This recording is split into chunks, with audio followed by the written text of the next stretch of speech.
Hello, everyone. We interrupt your normal, ordinary Saturday with a news alert, and that is I've had a couple of customers reach out to me yesterday and the day before about their email password expiring and asking me if it was a real email.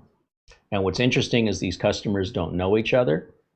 They run completely different email service providers, and yet the email is specifically from their individual email service providers, and the emails always come from themselves.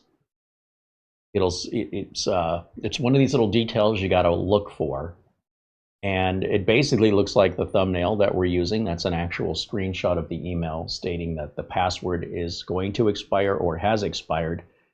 To scan a QR code with your phone, there's no actual link provided. That's another red flag. Don't just scan QR codes with your phone. And by the way, what do we say about clicking in links in email? You'd say, well, but I thought this was official. That's what they're trying to do in email. So what do you do if you don't know if it's a scam or not? Well, generally speaking, common sense will apply. And that is when you get an alert of any kind whatsoever that says you have to do something now, you must pay this money now, you must do this now, that urgency is a giant red flag. There's very few legitimate emails that will ever come through, or text messages, or even phone calls that demand your immediate attention, or there will be significant consequences. That pattern is fear-mongering, and it continues to work because people are trying to avoid being uncomfortable. So let's just take this the other way. If you received an email that says your password has expired for your email, in your email, I want you to think about that, because if your password expired, how would you ever get that email? You'd need the password to check the email, right? So that doesn't make any sense. But what if you flipped your logic the other way around? What if you said, since I don't know if this is real or not, I know I can call my email service provider and ask them if it's real, but I don't have time for that right now. What I would suggest is ignore it. Just delete it, ignore it. Because one way you will know if something's real or not is to take the urgency away from it. So if they're saying, hey, your email's going to expire or it has expired, and then it'll say, click here to keep using the same password. Nobody that expires your password is going to allow you to keep the same password. So if you were to have a set time in your email to always have you renew every 90 days, every 6 months, you will not be able to reuse the same password. But again, if you just said, look, I don't know, one way that you can know without any real danger is to just ignore it and wait and see if you get locked out of your email. Like if you did nothing, if you end up getting locked out of your email, then I guess the message was real. But at that point, you would need to call your internet service provider or your email service provider that perhaps you didn't, you're like, I can't be bothered. But now suddenly you have plenty of time. Go ahead and make that call. Chances are 99.9% of the time, if you get that message, and I'm not talking about a corporate message coming from the IT department, I'm talking about home users in particular, because IT departments routinely have their employees change their password every 90 days. But you should be familiar with that process as an employee. It doesn't look like what you're seeing. That's not how it works. The other thing you could do is you could sign in if you know, for example, your email's coming from GoDaddy. You could sign into your GoDaddy account, because if there's any alerts or notifications, they'll be in your account. You won't click on an email link to get there. You will go to the GoDaddy website the same way you always have. You'll type it in, you'll log into it, and you'll look at your account status. And if there's anything that needs your attention, you're not going to have to dig for it. It's going to pop right up when you log in. There's going to be a big message or a red dot, drawing your attention to an alert or a notification. Barring that, you could call them and ask them. But probably the vast majority of the time, it's completely a scam. It doesn't, the email password does not expire unless, as I mentioned, you have intentionally set it up that way. And if you did, then you would know when to expect that message. It wouldn't just appear out of nowhere. And ask yourself, how many times have I ever had a notification that my password is going to expire for my email? Never. It's never happened for most of you. So why do you think it's happening now? Because it's a scam. They're saying, hey, if you don't do this, you're going to lose access to your email. That is the urgency and the consequence if you don't act now. That is your number one clue that what you're dealing with is not real. Look at who sent it. Why I'm making a video on this is not only did I get 2 customers individually who don't know each other contact me within 24 hours of this, I also got one in my email, and none of us are associated with each other. Each one is independently operating their own business, and then I myself, I am their service provider, well, their managed service provider, and there is no correlation between myself and them that would put us in the same database. So essentially, this email is just pretty much going out everywhere they can find it. My customer's email will say it's coming from GoDaddy. My email says note to self. That's who it comes from. Like I sent the note to myself. It says Office 365. This is coming from Microsoft. It isn't. It's all a big scam. So if you want, you can mark it as junk. Do know that the internet, the email service providers are using AI now to help filter out these kind of messages. But when a brand new trend starts, and before the AI at these email service providers, they have to train the AI. So there's a little window of opportunity that these emails get through. And so I wanted to immediately make this video and make you aware of it. I don't know if any of you have seen these emails. Do not click on any of the links. Do not scan the QR codes. Just erase it, mark it as spam, mark it as phishing. That will train your own email filter yourself, that if it sees those again, it'll just automatically put them into your junk folder. And in the meantime, if your email service provider, typically they have email filtering on their side just to cut down the bulk traffic that they'd be forwarding you. And that'll be just for stuff that's obviously dangerous or obviously unwanted commercial emails. And depending on who your provider is, they may be using an AI filter. And if they are, within, I would guess, 2 weeks, it'll probably kick in and you won't get these messages anymore. But if your email service provider does not have that kind of filtering and they're allowing these messages to continue to go through, then it's on you to filter them. It's on you not to click on those links. It's on you to know that, basically you could tell yourself, okay, you idiot hacker, you must think I'm really stupid. You should feel insulted that the hackers are this dumb that thinks you're dumber than that. And you should feel insulted they tried such a stupid thing. But I will tell you that the non-tech savvy folks that just use computers, which is the majority of computer users, they can't tell one from the other. And that's why I tell them, if they're my clients, I say, if you're ever curious, don't click on anything and find out the hard way, because that's going to make both of our lives difficult. Just reach out to me, send me an email, send me a text, call me, whatever you want to do. Take a screenshot, forward the email to me and ask me, is this real? I don't mind at all. And then I'll verify for you if that's real or not. I'd say 99 times out of 100, maybe 999 times out of 1,000, when you have to ask, is this real? It's not real. Just the very fact that you wonder, it's probably not real. Go with your gut. And what's the worst that'll happen? If you ignored it and deleted it and it was real, what's the worst thing that can happen? You won't be able to log into your email. So then what are you going to do? You're going to call whoever you get your email from, and you're going to reach out to support. What's interesting is I haven't seen this in Gmail. I think Gmail's on top of this because My guess is they're sending it to every email address. So it may be Google's already on top of it and they're not even allowing those messages through. Nobody with Gmail, of the 2 clients and myself, have had any Gmail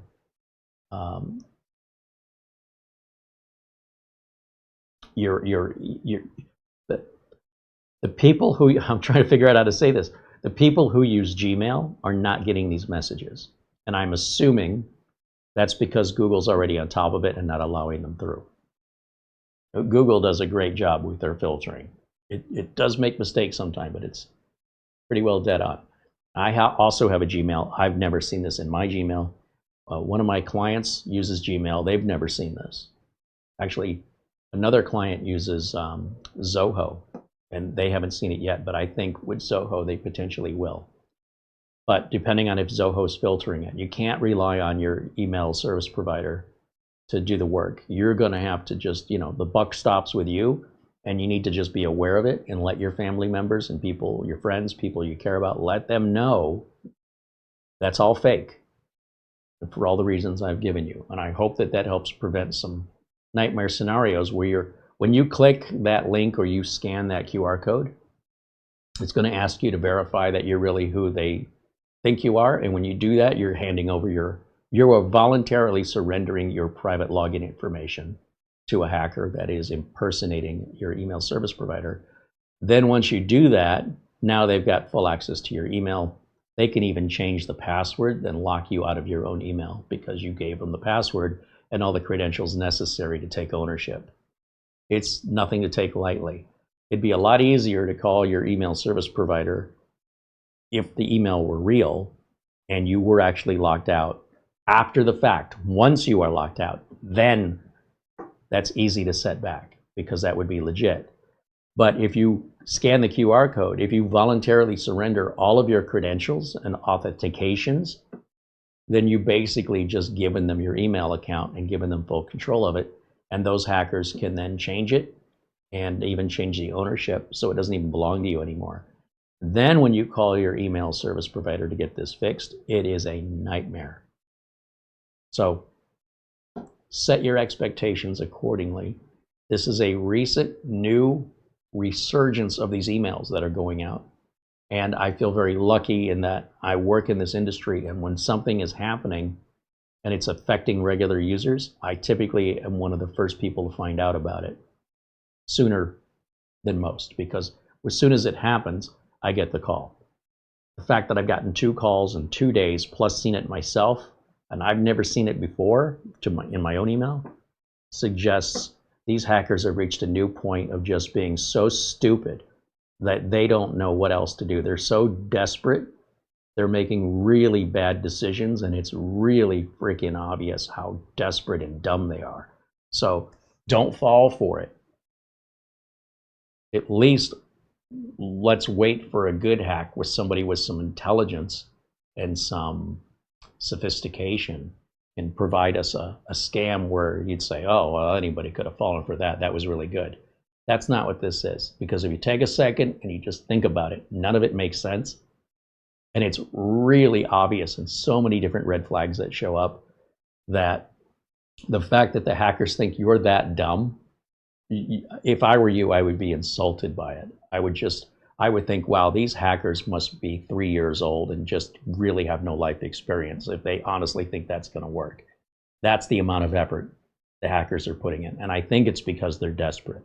I think they're reaching a point now where they're addicted to all this free money they've been getting scamming people, that now they can't even think straight because they're going through a withdrawal and they see the end of the scams aren't working anymore. And so the scams, rather than becoming better thought out, they're panicking and they're just sending out anything, hoping anybody will believe it. So don't fall for it. I hope you don't fall for it. Welcome in, everybody joining us in the chat. This was, again, a very important, I felt, notice to everybody. If you have email, and I imagine you all do, you will probably receive this message if you haven't already. Out of curiosity, has anybody in the chat seen this? It would have been within the last week it's all started. And if you haven't yet, you probably will in the next 2 or 3 weeks. Sub-Zero saying hello. There's Scott saying hello, and Bike Man. Bike Man's mentioning Xfinity is transitioning to Yahoo. I don't know many people that use their email from their internet service provider. Many internet service providers have stopped doing email. It's not their job. They never did it well. It's a cost center for them. That's also a support cost for them. And many of them have just turned it off. I think Cox Communications out here in Phoenix no longer supports email in any way, shape, or form. You're on your own. You know, they'll tell you if you need email, go to Gmail, go to Hotmail, you know, Outlook. Plenty of free email services. That's all they do on those email services is email. Your ISP really doesn't do email. It was something they threw in because they felt they had to. And now they don't have to anymore, and they want to cut that expense and the bandwidth and all of the support calls that cost them money. You know, I don't know my password, or my email's full, it won't take any more messages. That was costing these internet service providers millions and millions and millions of dollars every year to provide email to you. And most people ended up not using it anyway. Maybe at first, 25 years ago, we did, but people have since moved on to, particularly Gmail is very popular, Hotmail, Yahoo, and other free email services. One of the disadvantages early on people had with their internet service provider email was when they would change internet service providers. If you were on DSL, or if you were on dial-up and you went to DSL, or you were on DSL and you went to cable, you'd lose your email address forever. People are like, I got this on my business cards, you know, I've got it handed out my business cards for a year, I can't lose that email. And what people would do is they would continue to pay for their account from the internet service provider, whether it was dial-up or DSL, that they weren't using anymore just because their email was so important to them anyway. So when you use something like Gmail, Hotmail, Yahoo, etc., you can change ISPs all day long. It doesn't affect your email address. It'll always stay the same. So eventually, as more and more people caught on to this condition, and on top of that, their email systems were not being updated. They were antiquated, and the ISPs did not want to put any money into it.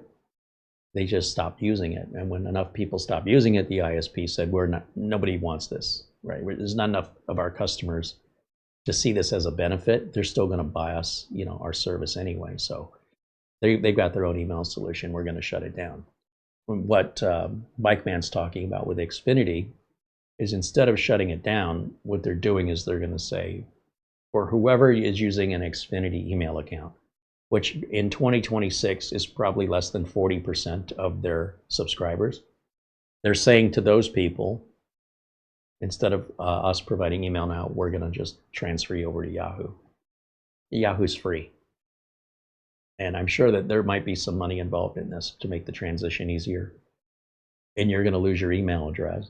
And if it's on your business cards, you're going to have to reprint your business cards. If you would have just opened a Gmail or a Yahoo account on your own, just bypass Comcast altogether. You'll never deal with this ever again in your life. So just so you know.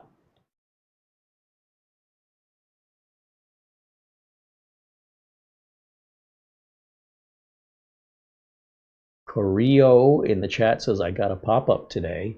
Clicked on it. It seems strange and closed it. This would not be a pop-up that I'm talking about. This is an email that would appear in your inbox. But yeah, pop-ups usually indicate you have some kind of malware or spyware installed on your system. So if you got a pop-up, you probably have some kind of a mild infection, and I would download the free Malwarebytes and scan your computer and see if it locates anything. I bet you it'd find something. Let Malwarebytes find it, remove it, and reboot the machine. Burrito says the pop-up came from Google. Well, if you ever see that, and you can take a screenshot of it or point your camera at the screen and take a picture and send it to our email address, we'd love to see what you are describing. Because normally that is not, what it's doing usually is they're appearing to come from Google, but it's not really from Google. It's tricking you. I would strongly recommend you download the free version of Malwarebytes and run a full deep scan on your machine. And then if it finds anything, there's your answer. That's our email address if you want to send us screenshots of things or you have questions for us. We're always happy to hear from you. I want to remind you that, you know, the internet is filled with scammers and greed. The people that say, hey, you need to give me some money or something, you know, we have $1 million waiting for you. And all you have to do is pay the taxes and we can release the funds. That's an obvious, blatant scam. And what motivates them to do that to you? Greed. What would motivate somebody to believe it and to send them money? Greed on both sides. The person who falls for it's greedy and the person who executed is greedy. They kind of deserve each other, right? That's what you get.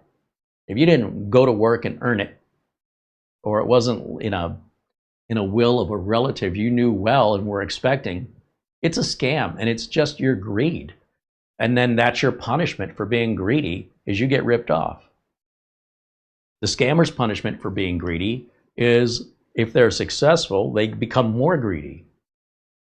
And the more they do it, the higher the likelihood they get caught and the higher level of punishment they will receive based on the total amount of stolen goods that they've received over that period of time. The punishment becomes harsher and harsher the longer they do it, and their likelihood of getting caught increases every single time they do it again. So this is karma. And, you know, greed attracts greed, and the consequences of that will typically and inevitably over time will become very obvious to those engaged in it on either side of it. That's the way I see the world. But it's a human condition that's going to be around 1,000 years from now. And the best thing you can do is just play it safe, stick with what you know rather than roll those dice. And if you are going to roll the dice, I hope that you've done some research and set up some kind of, like I hope the people you're dealing with are people in your family that you know, or something you've been expecting and waiting for, not just, oh, hey, you won the lottery today. Well, that's interesting because I didn't play the lottery. And they're always going to continue on the internet to find ways to scam you out of your money, to scare you. And the more scared you are, the more they can tell you, unless you do something, something's going to happen. Wait for the something to happen. I mean, like I said, unless you're expecting that message, it's probably completely fake. I love the ones that say that we can't deliver your package to you. The address must be wrong. But yet somehow they've got my email address. That doesn't make any sense. Or you get a text message on your phone that says it's the post office. How would the post office have my phone number? That doesn't even make any sense. People don't think clearly, they panic. Yeah, if you don't click this link and fix your address, we're gonna just send the package back. I got all my packages, I'm not expecting anything. Where's the common sense? Send it back. What the hell is it? It's a scam, that's what it is. There is no package, it's all a lie. So unless you were, sometimes they get lucky and you're expecting a package and it's arriving late. And just by coincidence, you get this text, oh, we're the delivery company and we've got a bad address here.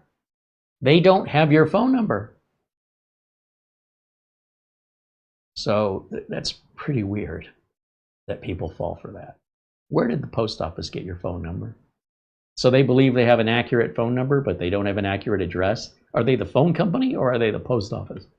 It doesn't make any sense. Did you give your phone number to the postal man and say, hey, postal man, if there's ever any problems with deliveries, please send me a text? You never did that. You never did that. So why do you think you're getting a text all of a sudden from the post office and they've never texted you before? They don't know who you are. It's a random number and they're just guessing, hoping that they find a sucker. Send the package back. That should always be the default. Whatever the threat is, this is going to happen, good. Make it happen. I used to get messages saying your Norton or your McAfee is auto-renewing at $500, $600 unless you call this number to cancel it. So I would call the number, which, by the way, you shouldn't do. You know, what are you going to do? I'm Carey. This is what I do. I find it amusing. The reason why you shouldn't call them back is they know they have a number that somebody's paying attention to that works, so they can sell that number to other scammers and as a validated number. But regardless, I enjoy it, so bring it on. So I called him and I said, yeah, I got this email that says you're renewing my McAfee protection for $600 and it's being auto-charged to my card. And of course, it's somebody in India every single time. Oh, yes, you know, that's correct. They don't know my name unless it pops up on the caller ID, right? So I said, oh, so you guys are taking care of this for me, so I don't have to be bothered with it? And they said, yeah, unless you want to cancel it, which is where the scam is. Because if you say, well, I didn't authorize this, I don't want this charged to my card, it was never going to be charged to your card. They don't even know who you are. So what they'll say is, oh, we can cancel this for you. Give me the card number so I can apply it back to your credit card. And then you just voluntarily surrendered your credit card number. And they probably want the security code and the expiration date and the name as it appears on the credit card in order to authorize that credit. Are people this dumb? Apparently. So I called them up and I said, so you're telling me you automatically renewed my antivirus protection, my McAfee protection, for only $600 this year? And they said, yes. Thank you. I really appreciate that. That is a load off my mind. I knew my renewal was coming up, and I wasn't quite sure how to renew it. So I'll go ahead and save this email as my receipt then. And I just wanted to confirm that I actually, you know, got this great of a discount for another year of this security software. They're like, yeah, no problem. I said, okay, bye. They had nowhere to go. I locked them in. They either stick to your story, right, which is what they did, or you have to come up with some reason for me to hand over my credit card information. But when I say, oh no, not only am I okay with it, I appreciate it, and it's far cheaper than I paid last year, when I don't even have it at all. So now I'm giving them a taste of their own medicine. It's very cathartic. It's just like, ooh, that feels good. Give them exactly the opposite of what they're expecting. That's all I'm trying to tell you. Or just ignore it and wait for these supposed consequences that never happen. No card was ever charged. No card was going to get charged. I've never had McAfee or Norton. I've never paid for McAfee or Norton. I've never renewed McAfee or Norton. So it's obviously a scam, but people panic and they go, oh no, I don't want that charge on my card. You have 30 days to refute any charge on your credit cards here in the USA. Just because you get an email that you had no idea was coming in from somebody you don't know, claiming there was a purchase made you know nothing about, doesn't mean it really happened. If it happened, you'll see it in your purchase history of your credit card. And if it's not there, you've been lied to. What a shock. And if it is there, then deal with your credit card company to dispute that charge. Don't call the number on the screen to the scammer.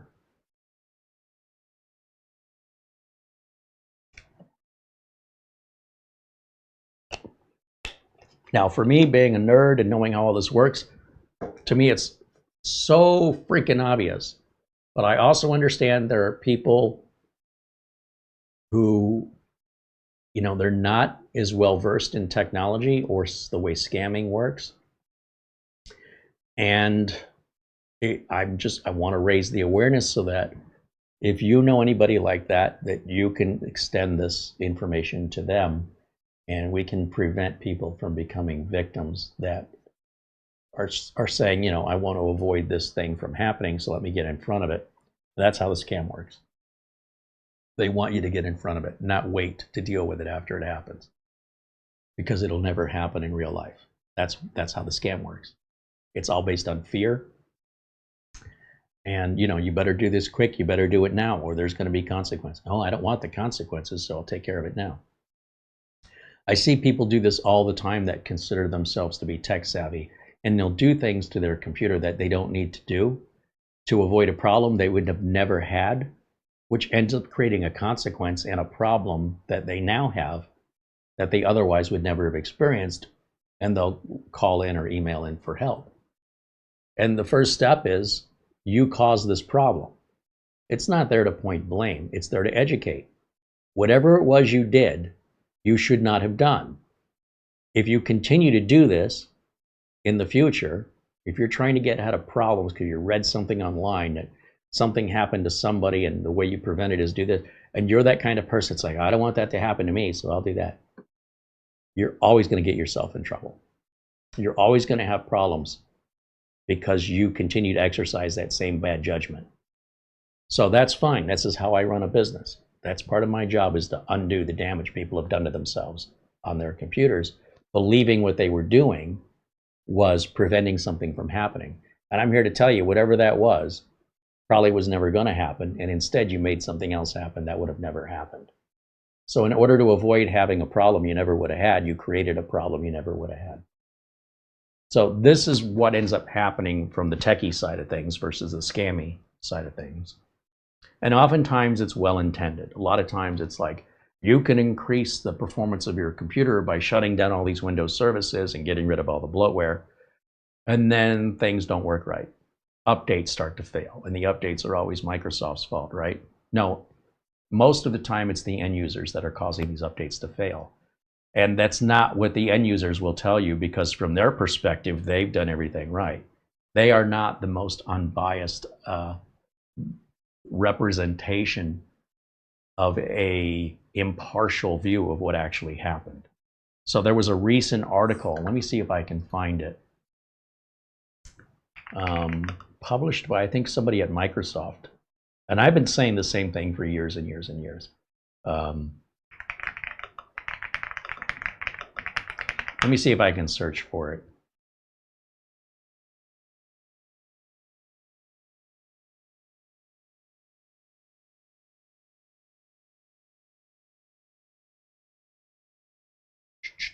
There was an article, I think it was at NeoWin, if I'm not mistaken. Hold on a second. It's a...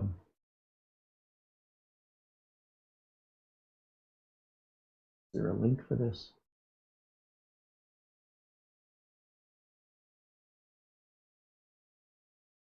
I'd like to show it to you.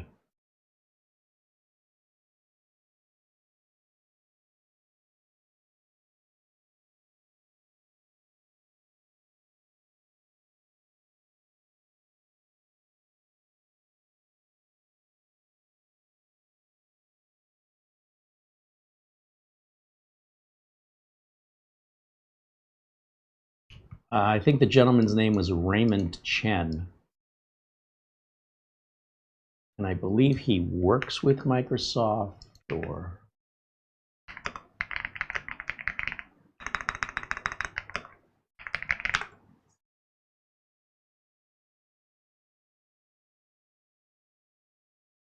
Microsoft veteran Raymond Chen, through his Old New Thing blog, frequently explains that Windows updates are often wrongly blamed for system failures. He notes that reboots, not updates, often expose pre-existing system damage caused by bad drivers or registry cleaners. Chen advocates for backward compatibility, sometimes fixing third-party bugs himself. So many failed system updates are actually pre-existing system instabilities that the user wasn't aware of. I've been saying this for years. Just through experience, right? Anecdotal, what I'm dealing with, and the kinds of people, the tech-savvy people are the ones that generally have the Windows Update problems. And the people who don't consider themselves tech-savvy, so therefore they're not monkeying around in the registry system services or downloading every piece of software to try and have more control over things like taskbar and start menu and all this other crazy nonsense a regular user would never touch. These people who consider themselves tech savvy are generally the most common victim of their own harm they're causing to their own computer when they think in their mind they're outsmarting everybody else and they have better control over their computer, and now everybody else in the world is just dumb. And it's just this little group of people who use this little utility or have this little bit of information about this registry tweak. They're the ones that are smarter than everybody else. Those are also the ones that are most vocal on social media, and they're also the ones who will never look to the mirror to see if they might be to blame. Never even under consideration as a suspect to their own crime. They just can't see it. They're blind to it. It's like you walk into a room that smells really bad, and you're like, what's that smell? And somebody that's been in that room for a while says, what smell? They're so used to it, they're nose blind. In their existence, there is no smell. But to you, you walk in and you're hit with it and you're like, I can't stay in here. I'm gonna gag. It's disgusting. And they're looking at you like you're crazy. What are you talking about? There's no smell. This is that tech-savvy user creating their own problems and absolutely refusing to acknowledge what role they played in it. That is probably the most common thing. And I mention it not to discourage tech-savvy users, but for people to, if you want to be tech-savvy accurately, then you need to also be tech-savvy with your own mind to yourself. Because if you were tech-savvy not just with the computer, but in your familiarity with your own brain and your own function, then you would also analyze that as well. Oh, and Mara says we've got an email. Thank you, Mara. Oh, we got a cat. Wants to be on camera.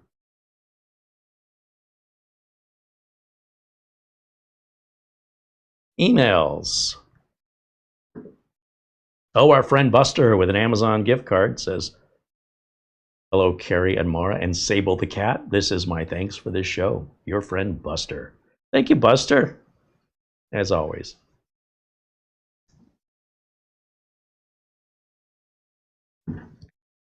All right, I was saying hello. Who else is in chat? Oh, there's Buster. He says, I just popped in to say hi. I'll catch up later. It's a little after midnight in the UK. Yeah, it's only about 4 o'clock here. 4 o'clock in the afternoon here in Phoenix. So, well, a bit of a time difference there. Have a good rest, and we'll look forward to seeing you again soon. Thank you for saying hello. Charlie Purdy says hello, along with John Williams and Scott, Jimmy Gray, all joining. I also see Sam Lazar joining us from Melbourne, Australia. Dennis K. and Paul Vircher saying hello. W.E. Holmes also joining us here in the chat on this last-minute live broadcast.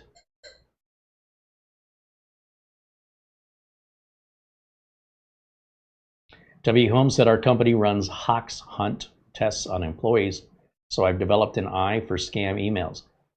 A lot of companies now will start firing employees for clicking on links in email. And there's some debate as to how ethical this is, but essentially, let's say you're a big utility provider. Let's say you provide electricity, right? I don't know who your electricity provider is, but it's some big, probably government-backed, giant corporation. And they have thousands of employees, at least if you're in a big suburban area. And those employees come from all different walks of life and different experiences. So they all have to have training, and they have to have cybersecurity training. Once, they'll take you off of the floor where you're doing work and say, you got to go sit in this room and watch a video and be trained on this. And then what they don't tell you, or they might, is that you're going to receive emails randomly that we are going to send out that you'll never know is coming from us, to test to see if you were paying attention and you understand the education that you were given. And when you don't expect it, an email comes in that's actually being sent from the company, but it appears to be there's some kind of a dangerous link, or it's asking for something that they were trained not to click on. And if they click on it, human resources is immediately alerted that this person is potentially going to sink this entire company because they're not following their training. So human resources and the manager of the department will get that person set aside and go, look, remember that training? Remember we told you might get an email or 2 or 3 to test you? You failed. You clicked on it. And if that were real, you could have shut this entire corporation down. And every tens of thousands, hundreds of thousands of customers we have could be without power right now because of what you did. Now, we're going to give you a warning. This is usually the way it works. But keep in mind that if you'd like more training, we'll give you more training. We might force more training on you, or we might let you go if it happens again. Now, some companies, it's a 3 strikes and you're out rule. At some point, they randomly decide to send another email, see if that employee learned their lesson. They click on it. Human resources is immediately alerted to it. And then at that point, they may be let go from the company, or the company may say, that's your 2nd strike. We've already had this discussion. You will go to a mandatory retraining session.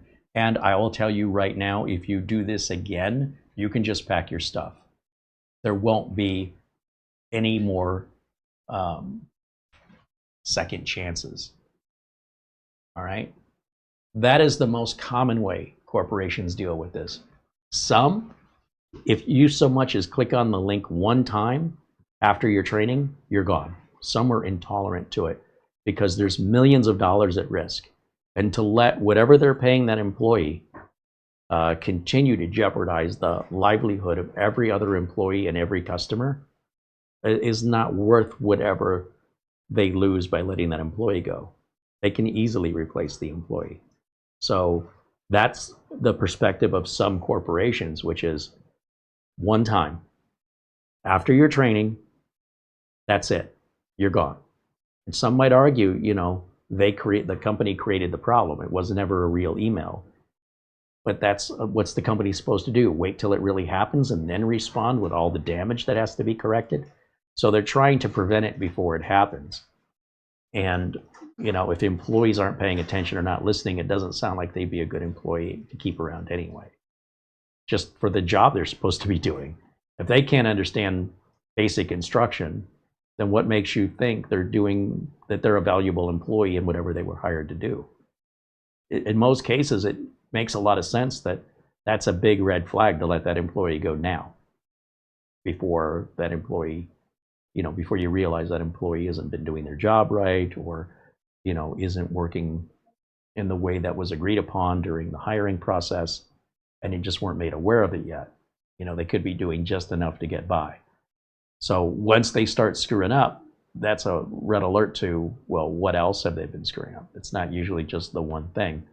Or if it's one of those people that says, well, I know how to do my job, I don't know about the cybersecurity stuff. If that's their excuse, well, you've got an employee that won't grow.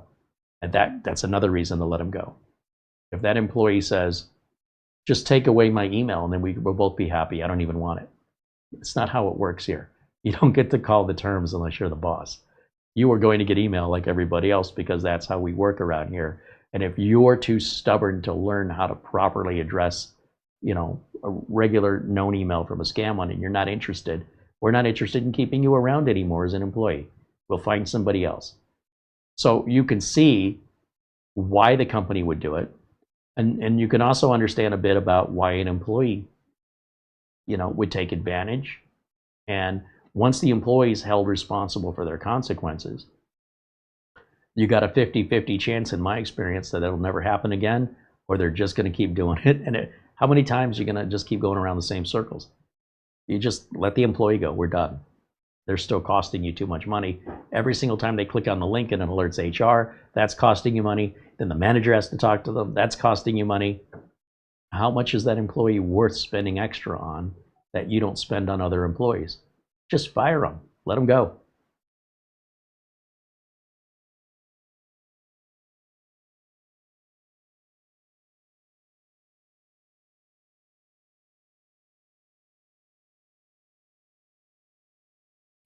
Sam Lazar said, with spam filtering, I enable it on my email accounts. Yeah. Yeah, sometimes, so you always have the ability to filter your own email, whether that's to move things into junk or into the trash can. That's built into every email, you know, Outlook, Gmail. But what I was saying is the email service providers also filter a lot of very obvious junk out that you don't even see.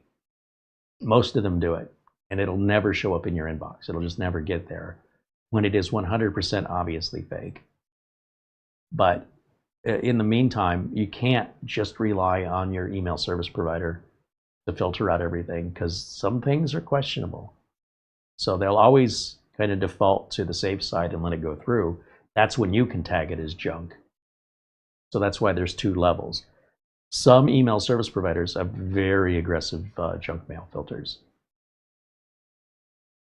And sometimes they even sell a separate service for a few dollars a month to custom tune that to however you want it. Things like Office 365, you can do that. Pay a couple bucks a month and have control of email rules that don't even hit your inbox. It's all handled on the server side. So it's pretty damn cool. Most people don't have that kind of knowledge, though. So again, I'm providing this information for the regular folks, and probably the bulk of folks, especially now in our chat room, are far more technical savvy than your average user. But I want you guys to know, if you didn't already, so that you can let the people that come to you for help, let them know. I'm not here necessarily to tell you. You probably already know. You understand what I'm getting at? I'm kind of preaching to the choir on this issue, but I'm expecting the choir to go out into their family and friends and look out for them.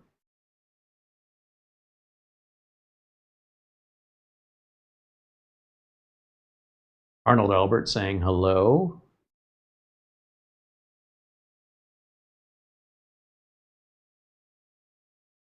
Edward Bass joins us and says hello.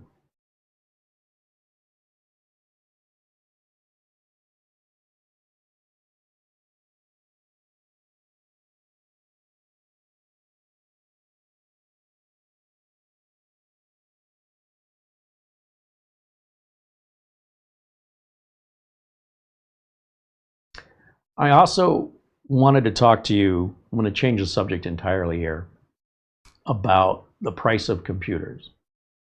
People seem to have it in their head that computers are no longer affordable. And I would argue they're still very affordable.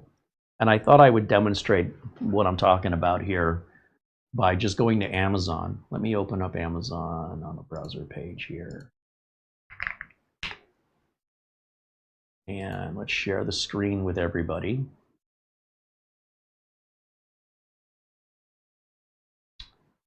Here's my window capture. Okay, here we go.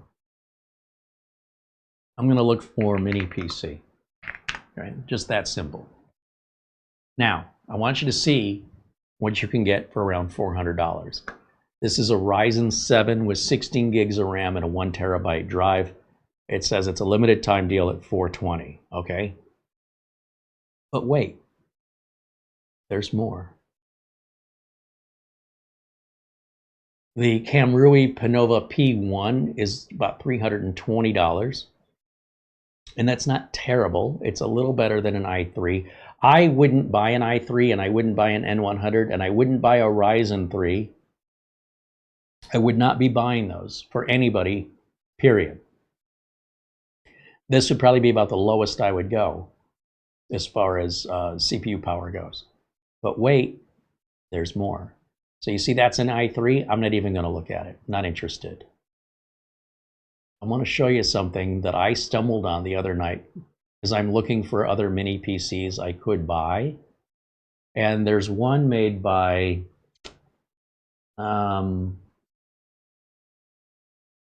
see, here's a Ryzen 5 3550. That's right on the edge. I probably would not buy this. But you can see here's a Bosgame E4, 16 gigs and 512, $289. And I'm hoping I'll stumble on this one I saw the other day. It was incredibly cheap. If I can remember what it was.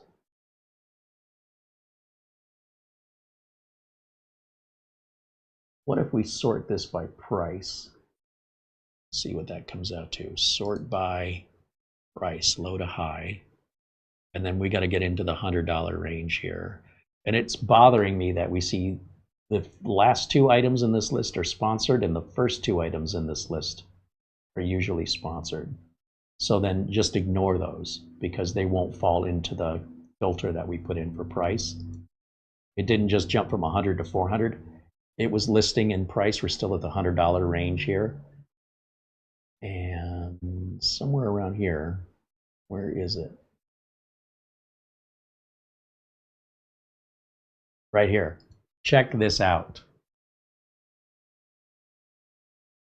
The Wowie P8 that we have reviewed here on the channel, and we liked it, at $129.99, and it's a Ryzen 5 7640. But the way they got the price this low, which is incredibly cheap, this is lower than the budget PCs we were reviewing 2 years ago, or last year for that matter. Simply by taking the RAM and the solid state drive out of it and selling it to your bare bones, they've cut $300 off the price. That is a crazy good deal. Is it me? Or does that seem like a crazy good deal? That's Wi-Fi 6E, that's 2.5 gig LAN, that's triple 4K display out with Type-C USB. I mean, look, I understand I probably have more spare RAM and SSDs laying around than other people do, but you might have some you can reuse. And if you don't, you could go get whatever you wanted. So you can't complain the RAM wasn't in dual channel or it's not fast enough. Just go buy your own. And that way you get exactly what you want, the speed you want, the brand you want, and do the same with your SSD. Then you can visit our friends over at VIP-URCDKEys and buy your Windows license. Right? We've talked about that, where you can simply look at any of my videos, and especially my live videos. And if I pull up this live video from last month, where we were reviewing the Camrui Panova mini PC there, underneath the video description, it says more. And when you scroll down, you're going to see the links to VIP-URCDKEys. And there's Windows 11 Pro, Home, Windows 10 Pro, etc., etc. So you could go to the link yourself if you could find it, or just click on the links we provide you. Those are not commission-based links. I'm just trying to make it easier on you because we get emails going, I can't find it. Just click the link. That's why we put it in there so you don't have to go find it. When you try to buy it, it's going to want you to sign in first. If you haven't created an account, create one for free. It needs a place to send you your receipt and your product key. You've got to give them a way to contact you. So you do that when you create your account with your email and a password. Doesn't cost anything. Then when you go to make your purchase, enter the coupon code Carey and look at the price go down. Finally, submit your order, and then you can use PayPal. A lot of places don't take PayPal that sell Office keys. And then, of course, they take standard Visa, MasterCard, Google Pay, etc. And then you're going to get an email with download instructions if you don't already have the product that you're trying to buy the activation key for. Or if you do already have the product, then you just need the activation key. Both of those things are provided to you in the email. And then if you ever lose the link or the product key in the future, you just sign back in to your account and look at your purchase history, and all the details of what you purchased when are there indefinitely.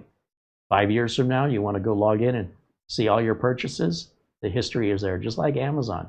If you have an Amazon account and you go up to your account history, right, you go up here to sign in and you check your orders. This goes back, in my case, to 1997 for every order I've ever made from Amazon since I created my account. Well, they're effectively doing the same thing at VIP-URCDKEys. So it's not a conspiracy theory to collect your email address. All right. Anyway, let me look in the chat room. I'm kind of curious what you guys think about this this price, because I was tempted to order one, and the reason I didn't is we've already done it. The only difference is when we ordered it, they sent it to us for free, and they sent it to us with RAM and storage and operating system already on it. So we could order it for $129. We could certainly afford it. And I've got RAM and storage, and I can show you how to open it with the RAM in it. But I kind of feel like it's a little deja vu, and you guys aren't going to really be into it. Am I assuming incorrectly? And by the way, how is that not sold out? $129? for that level of processor and Wi-Fi? And are you kidding me? Unless I'm missing something, you tell me what it is in the chat, because that is a bargain all day long. Unless you know something I don't, why would you not buy that?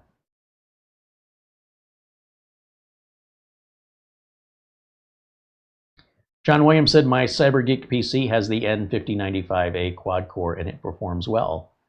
Yes, yes. I'm not saying the budget PCs don't perform well.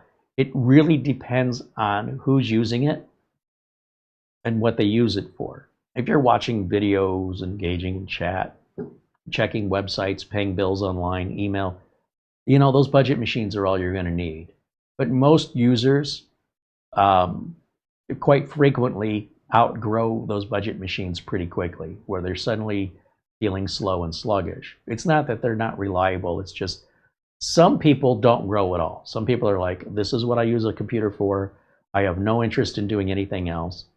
And then sometimes that changes, where they suddenly get into digital photography or, I don't know, some new thing they're into, and suddenly that budget PC just isn't cutting it anymore. But especially with older people that are just like, they're not that curious and they just don't really care. As long as I can get on Facebook and talk to the family and friends on email and watch some content on YouTube and read the newspaper or whatever the local paper online, the budget computers will last them, you know, probably 6 to 8 years. But doesn't represent really any of my clients, because those aren't the people that typically hire and pay somebody like me to fix anything, because they've already got such little money into it. Why would they spend $200 on a service on a $100 computer? They won't. And they don't have the money, which is why they have a $100 computer, or the computer's not important enough to them to spend more than $100. So they could care less if there's something that doesn't do faster. They don't care. So for all of those reasons, the budget PC doesn't apply to me in the business, unless I'm in business to not make any money. And those aren't the customers that are going to keep me in business. That's a customer that buys the cheapest thing at the lowest possible profit, expects free support whenever they call, which is often just tutoring, and likely won't buy anything again for years. I don't want those customers. There's just no money in it. I won't be in business. There won't be any customers. If I allowed that, there wouldn't be any customers at all, ever again, because there wouldn't be a business anymore. So if people want a budget PC, they can go buy one. But because it's so cheap, you're sort of on your own unless you want to pay for concierge hand-holding. And if you were going to do that, you'd probably just be better off taking that money to pay for the service and just get a better computer to begin with. But regardless of that, W.E. Holmes says, that is cheap. I would buy it if I needed another Mini. Scott says it's a great deal.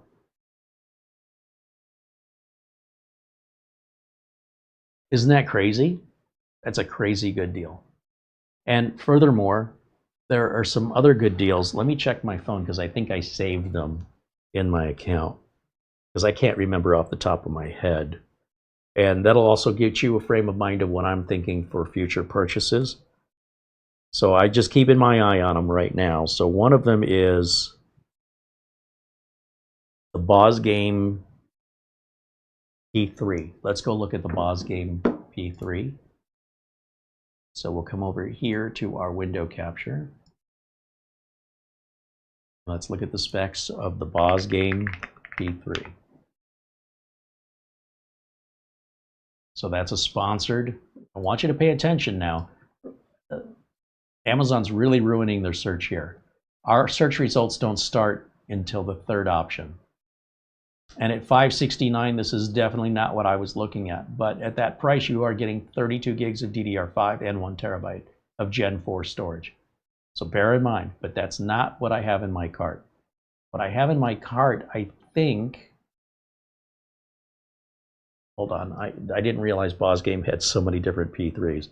This one should be $189.99, so I'll just look for the price. $189. There it is. Only one left in stock. So $189, what are you going to get? Once again, no RAM, no storage. But you will get a Ryzen 7 6800. You will get Wi-Fi 6E. You will get triple 4K display with USB-C and two 2.5 gig LAN ports.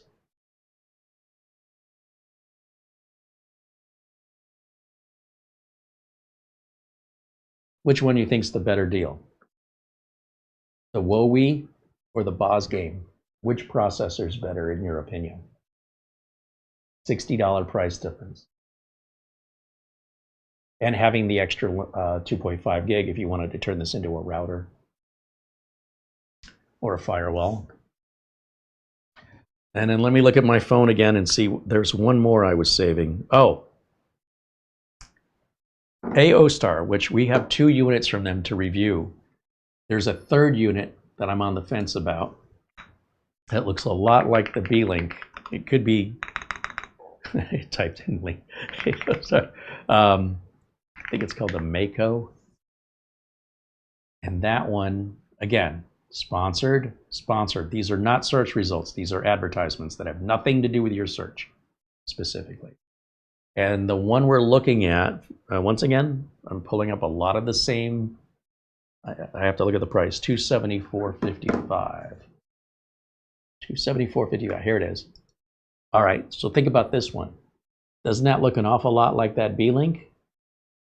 If you like that look, once again, the dual LAN jacks in the back. This will support 4 displays at the same time with Oculink. It's a Ryzen 7 H255. That's an 8-core 16-thread processor. Supports OpenClaw if you're a developer and you want to play with that AI stuff.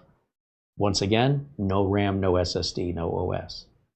275, that's a lot of power with dual USB 4 as well. How can you tell me computers are expensive? That is crazy cheap. You'd have to be on another planet to think that these prices haven't come down from last year and that you're not getting more for your money. Once you take the RAM and SSD out of the equation, these computers are as cheap as ever.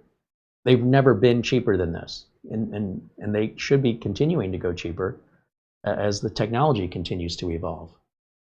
But they have to have RAM and SSDs to work. But by this point, many of you have already had computers. You could already have a mini PC that you could simply take the RAM and storage out of, depending on if it's DDR4 or 5. A lot of us will have DDR4 laying around. This will take DDR5 because it's a higher end machine. But nonetheless, I mean, DDR5, 8 gigs of DDR5 is probably $100, isn't it? Let's see what it's going for. DDR5 SODIMM RAM, 8 gig. Is it $100? Yeah, it's about $100. And so for every 8 gigs of DDR5 SODIMM you want, it's about $100. So $200 for 32 gig, $400 for 64, $800 for 128. About $100 per every 8 gigs. That doesn't have to be the price of the computer you buy if you've already got this laying around. But on average, and you're seeing a lot of prices just over $100, I'm sure we could find some for right around $100. Let's sort by price. Yeah, $100. There you go. So however much RAM you want 32 gigs of RAM, then you can figure that's $400. Pretty easy math. And that's, nearly twice the cost of some of these machines. So it's not the computers are getting expensive. It's some of the computer components that are user configurable and swappable modular components. Okay, any counterpoints I'm missing here, guys, that you'd say, yeah, but I'm just curious.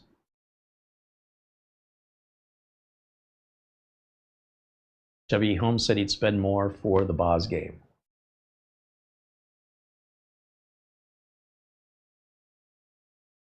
Dennis says, I'm I'm like you, I'm holding back on an impulse to buy it at that price.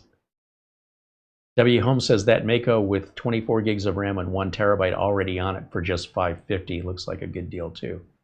I'm glad you pointed that out, because a lot of times these manufacturers are getting the RAM and storage cheaper than you and I can buy it, by nearly sometimes half price.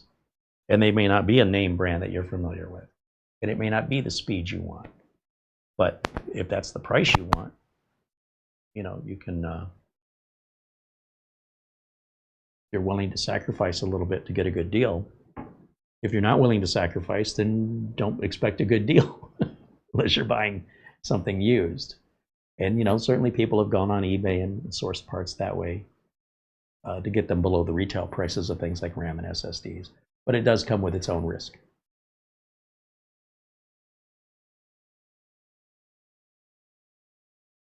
Let me go back. You said there's an, let's see about that Mako you were talking about. Let's go back to window capture here. And we hit the back button one more time. It had 24 gigs. I think you were talking about, oh, this is interesting. So they have it with the RAM already soldered on the board, so they can't take it out. But, and apparently they don't know how to spell the word without. Without a storage drive. All you gotta do is put an SSD in this one. So for $340 now, you're getting a Ryzen 7 6850, 24 gigs of non-upgradable, non-removable, ultra-reliable, ultra-fast DDR5 RAM. The two 2.5 gig LAN ports, 4-screen display, meaning that you can have one HDMI monitor, one DisplayPort monitor. Then there are 2 USB 4 ports that can each also provide video outputs for a total of 4 screens at the same time. And there are 3 M.2 slots. That's a pretty attractive deal. But that's not even the one you were talking about. You said there was one about $550.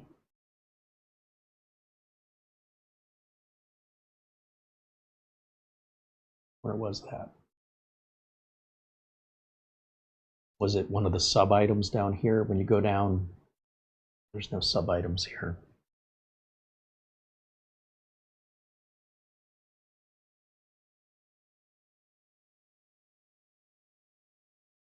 Yeah, here's some options. Maybe you're talking about the 8745, because that's an even higher end, more recent processor that it starts with the number 8. The Gem 12, it's a little bit longer than it is square, more rectangular. So a little bit physically larger than other mini PCs because it's cramming more in there. So 24 gigs soldered on with 1 terabyte of Gen 4 storage, Oculink and dual USB 4, and dual 2.5 gig LAN with Bluetooth 5.2 and Wi-Fi 6.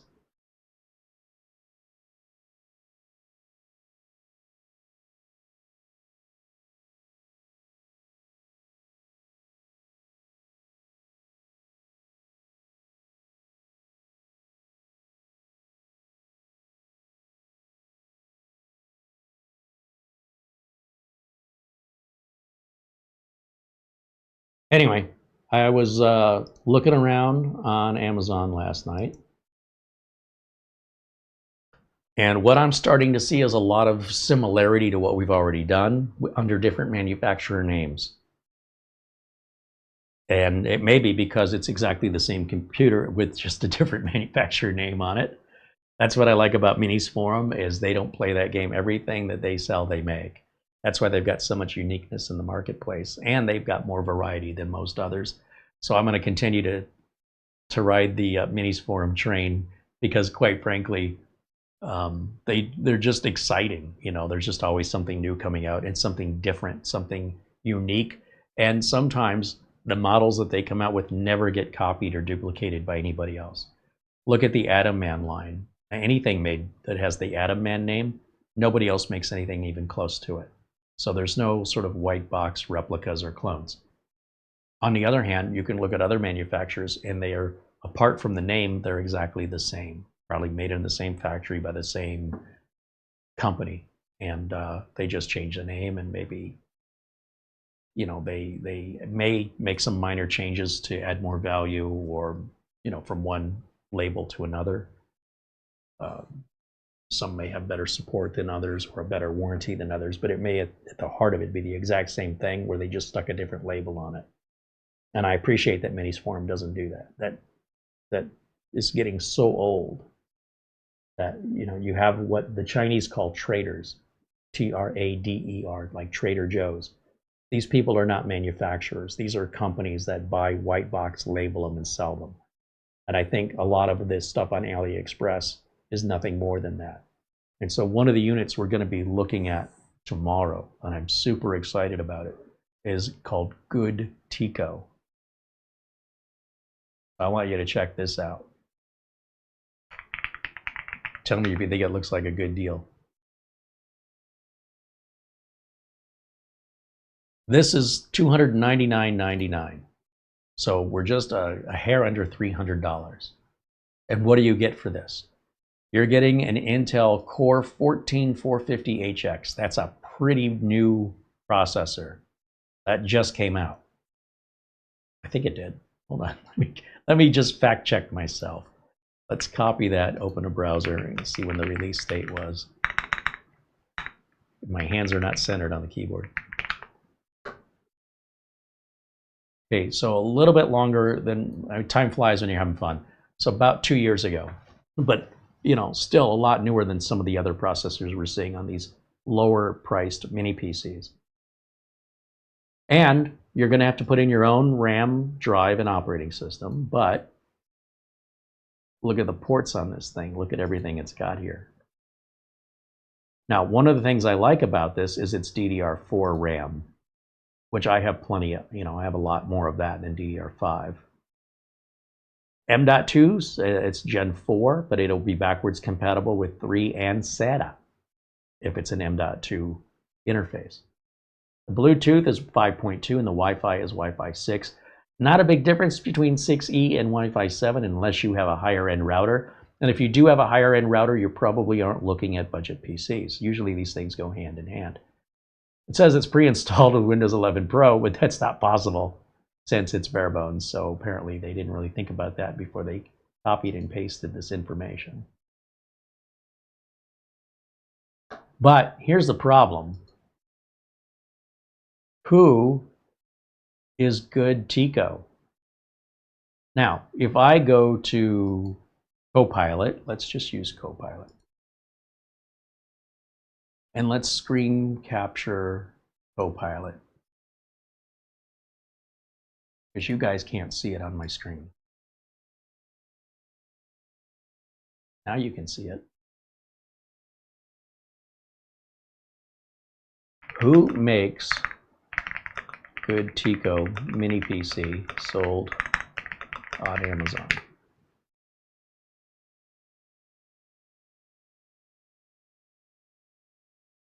Some things AI is very good at, and this is one of them, where its accuracy in this particular topic or genre of question is usually very, very accurate. Most of the time. Other subject content, not so much, but with this one, they're usually pretty good. So let's see if I'm going to eat my own words. Good Tico does not appear to be a well-known PC manufacturer. Evidence suggests it is a small private label, white label brand, likely importing generic mini PCs from an OEM in China and selling them under the Good Tico name. Because the brand is not listed in any major PC manufacturer directories and has no official website, the most likely scenario is it's an Amazon-only brand. It appears only on Amazon listings and not in broader tech markets. The product specifications, the chassis, the marketing images, they all resemble models produced by factories that also supply brands like B-Link, Ace Magician, Camrui, Napogi, etc. The quote-unquote brand is probably just a reseller.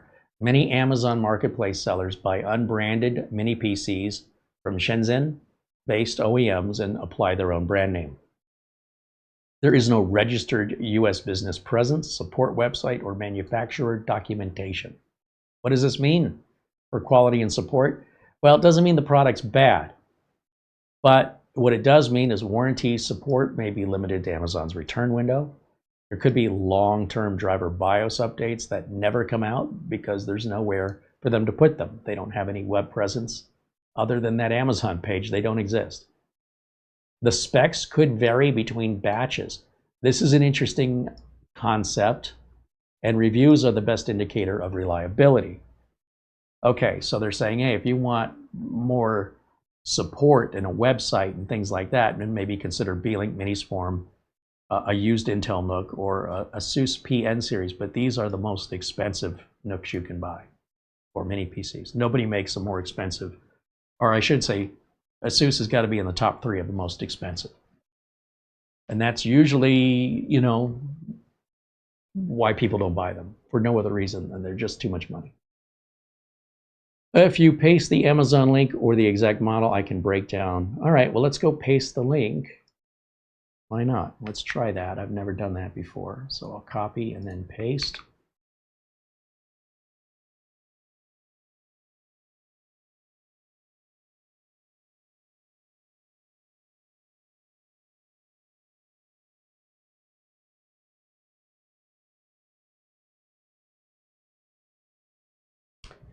So it says the closest match to that from a reputable seller would be the Camry H2.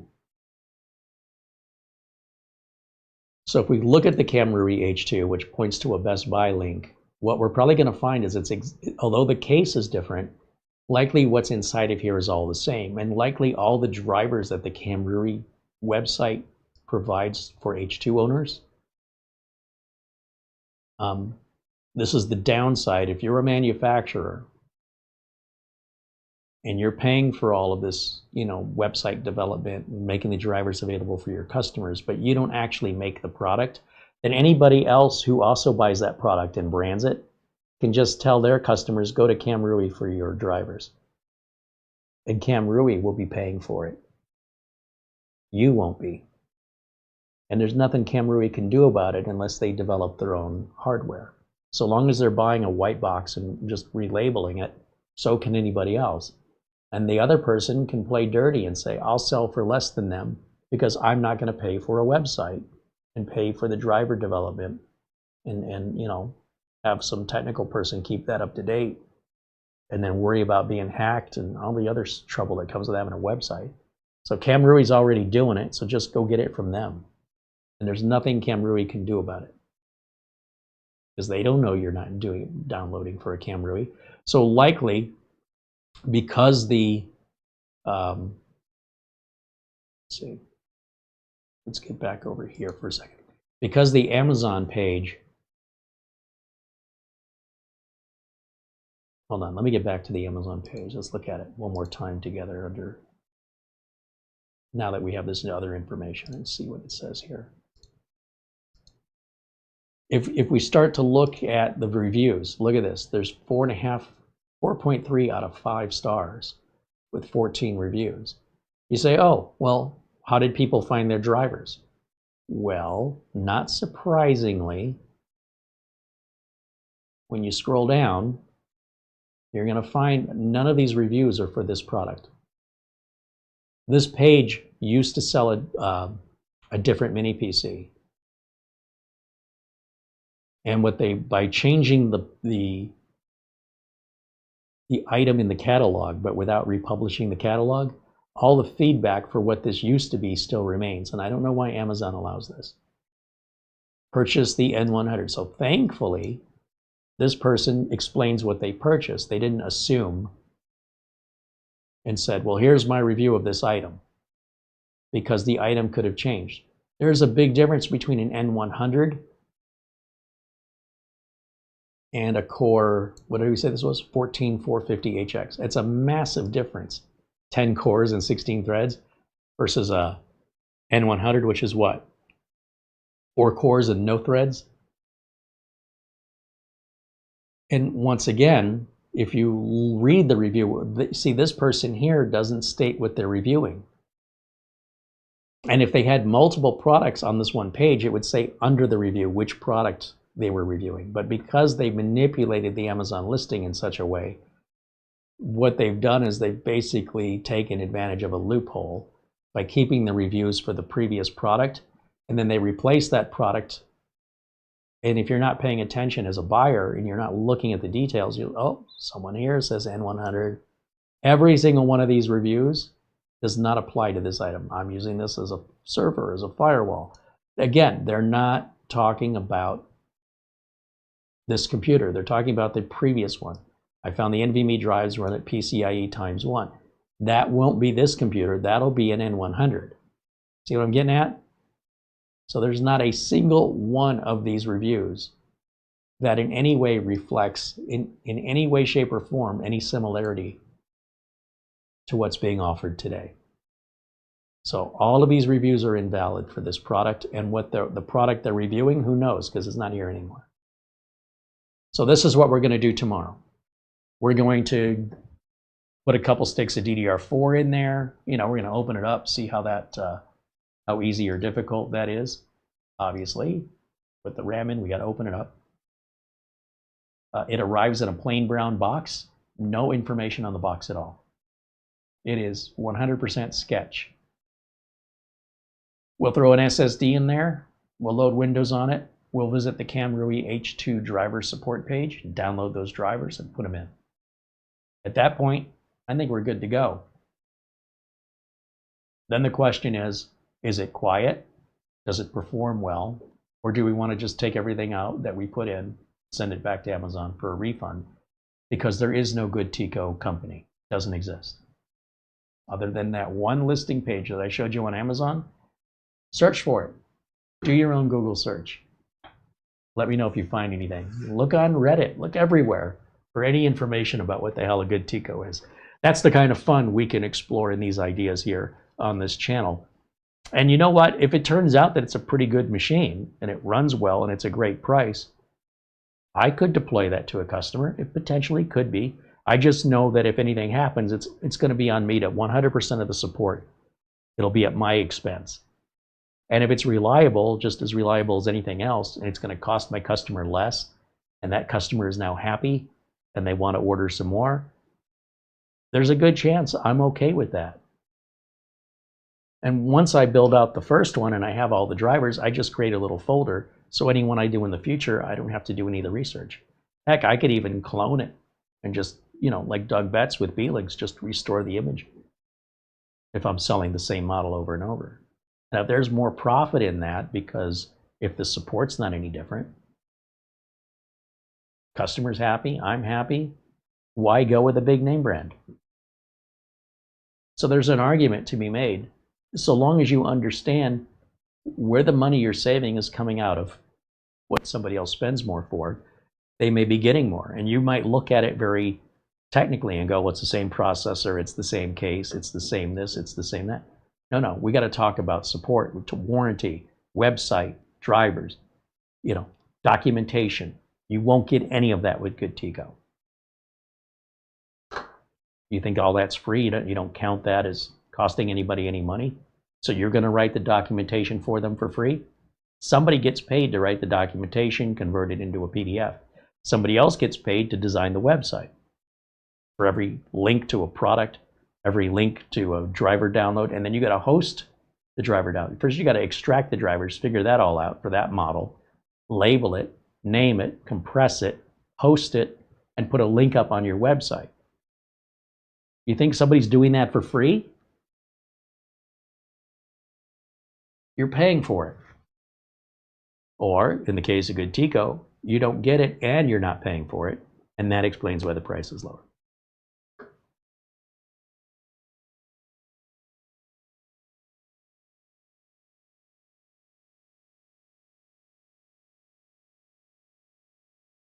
W. Holmes said it's annoying when these mini PC manufacturers have numerous mini PCs under the same Amazon page that, like Minis Forum does that. I'll tell you what I don't like about it. If I want to leave a review of, let's say, Minis Forum sends me a computer or we buy one, and that mini PC happens to share the same Minis Forum sales page on Amazon as one we've already reviewed, it won't let me review. It says you've already left a review for this. Okay, there's 8 different models, and let's say I have all 8. and I want to write a review for all 8, what Amazon says is, in your review, just put a little, separator and title that part of the review, what follows is my review of this mini swarm make and model. And then write about that, and then put another separator. What follows is my review of this mini. Every single, Amazon lets you leave 1 review for the product page. And if there are 8 products on that page, their solution is just keep extending the length of your review and separate out the products yourself. But the problem with that is anybody looking to read a review on one of those 8, your review is going to say right under it what it was for. Whichever one you were reviewing that you decided to review, that becomes, by default associated to that one product. It's only if they read your review that they realize, oh wait, this person's leaving reviews for all 8 or 3 of the 8, whatever it happens to be. And I suppose you could retitle your review to say, to alert in the title. Because a lot of people are going to look at the title, look at the product, and not read the review because it doesn't apply to them for the other 7 models. So you need to alert them right at the title. Contains 3 different models of, on this page.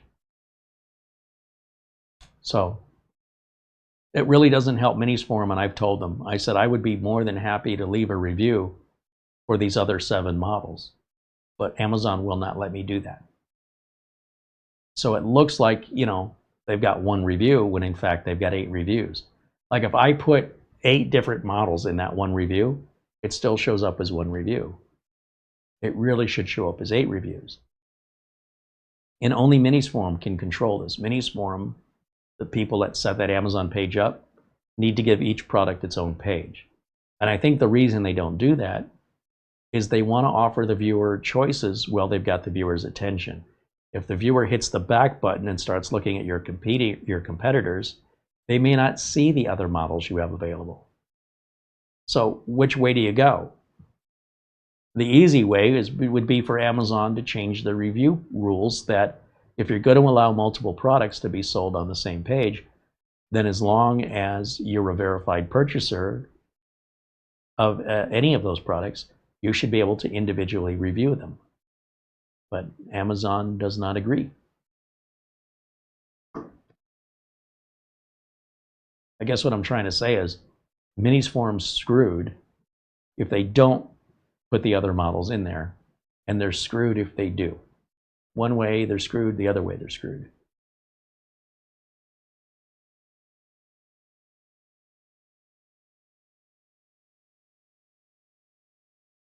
W.E. Holmes mentions there was a Camrui that was 32 gigs of RAM and 1 terabyte for $493. Let me go back and look again. I didn't catch that. I was trying to stay around the $300 range just to see what $300 would get me. With the budget we've got to work with, I'd rather buy 2 $300 minis to review than 1 $500 mini, since we're paying for them. You know what I mean? Like, I want to be able to get the most content out of it. But I also want it to be a mini I would potentially buy and recommend. If I can tell from the listing, like, there's no way, then I'm not going to buy it at any price. But let me take a look here at, let's go back to Amazon and look for that Camrui. Where was that? I guess we could start by just typing in Camrui. And then you said it was...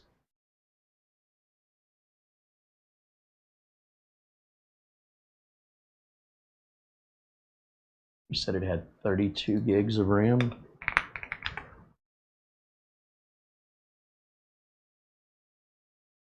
So here's an H2, which is essentially, according to the Copilot, same 14450HX motherboard and parts. What was 16 gigs of RAM and 512 of storage for $150 more. Is that right? Yeah, $150. So is it fair to pay $150 for 16 gigs of RAM and 512 of storage? I think you could probably buy those things for about $150.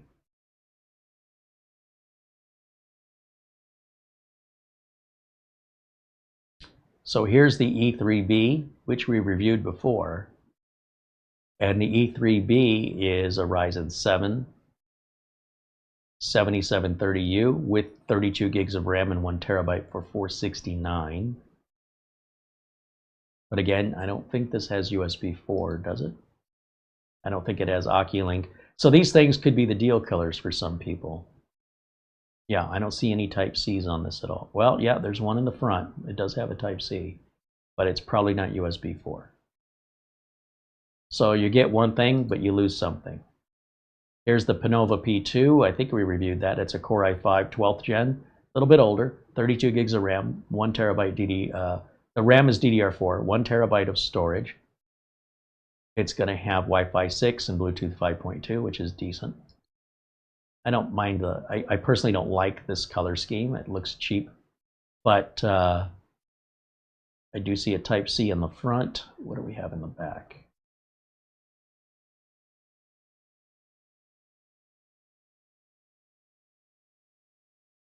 The M.2 is only Gen 3. It does not support Gen 4.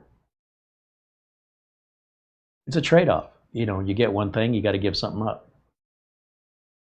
And there is no USB 4 on this either. All right, so anyway, you know, for each their own, and here we go. There's 1, 2, 3, 4, 5, 6, 7, 8 options under this one page. And as we click on it, it'll bring up the specs and the price of each individual. There's a Core i9 14900. Go price on that guy. Now, when you're looking at a price like this, I would encourage you to consider, just to give some perspective,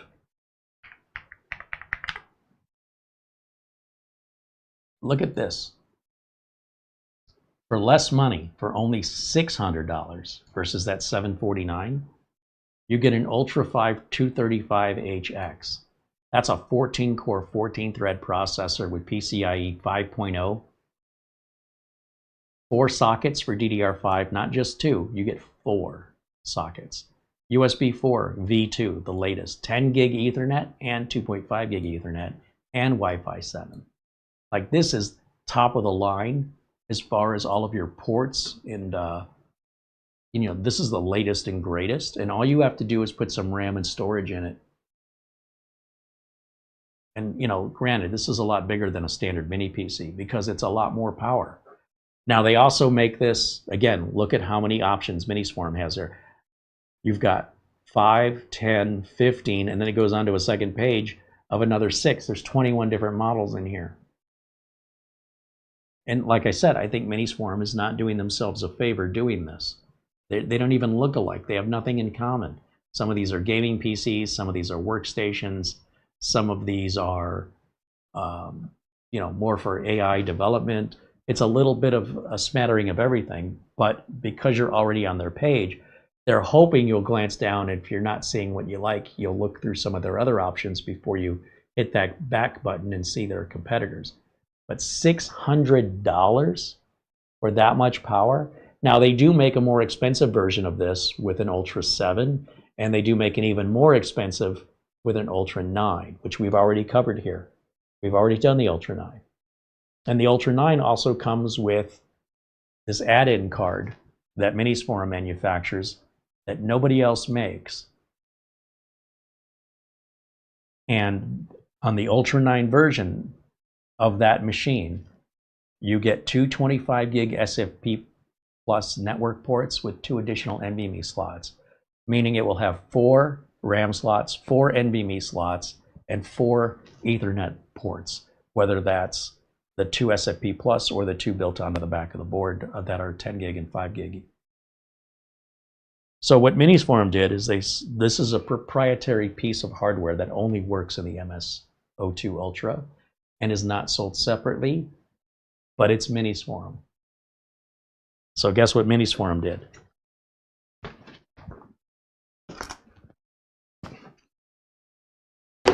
They said, okay, if you just want to buy the add-in card, we'll configure it so it'll run in any computer at all. What? You went from the only way you can get this is if you buy the high-end version of the MS02 Ultra. And then they said, you know what? We'll let you buy it separately.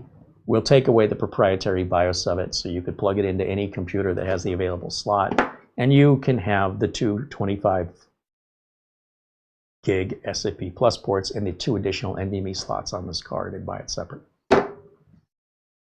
I never saw that coming, because they had something that kind of locked you in, and now they're like, yeah, you know what? On second thought, there's no reason we couldn't make this work with other systems. I mean, when they released it initially, if you took that card out and plugged it into another computer, it won't work.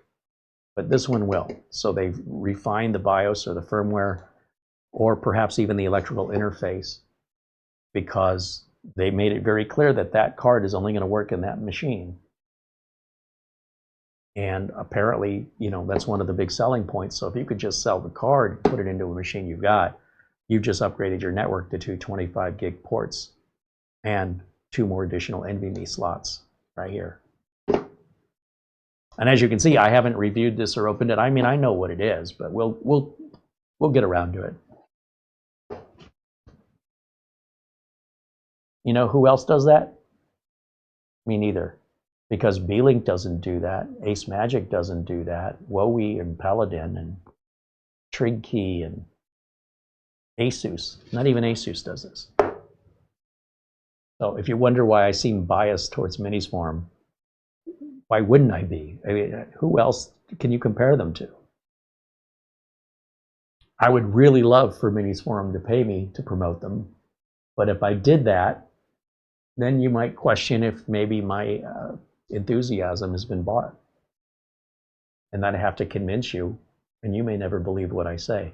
So the fact that we continue to work together where I don't make any money, but I get the content, or sometimes we go out and we buy the Miniswarm products, it's because I want to.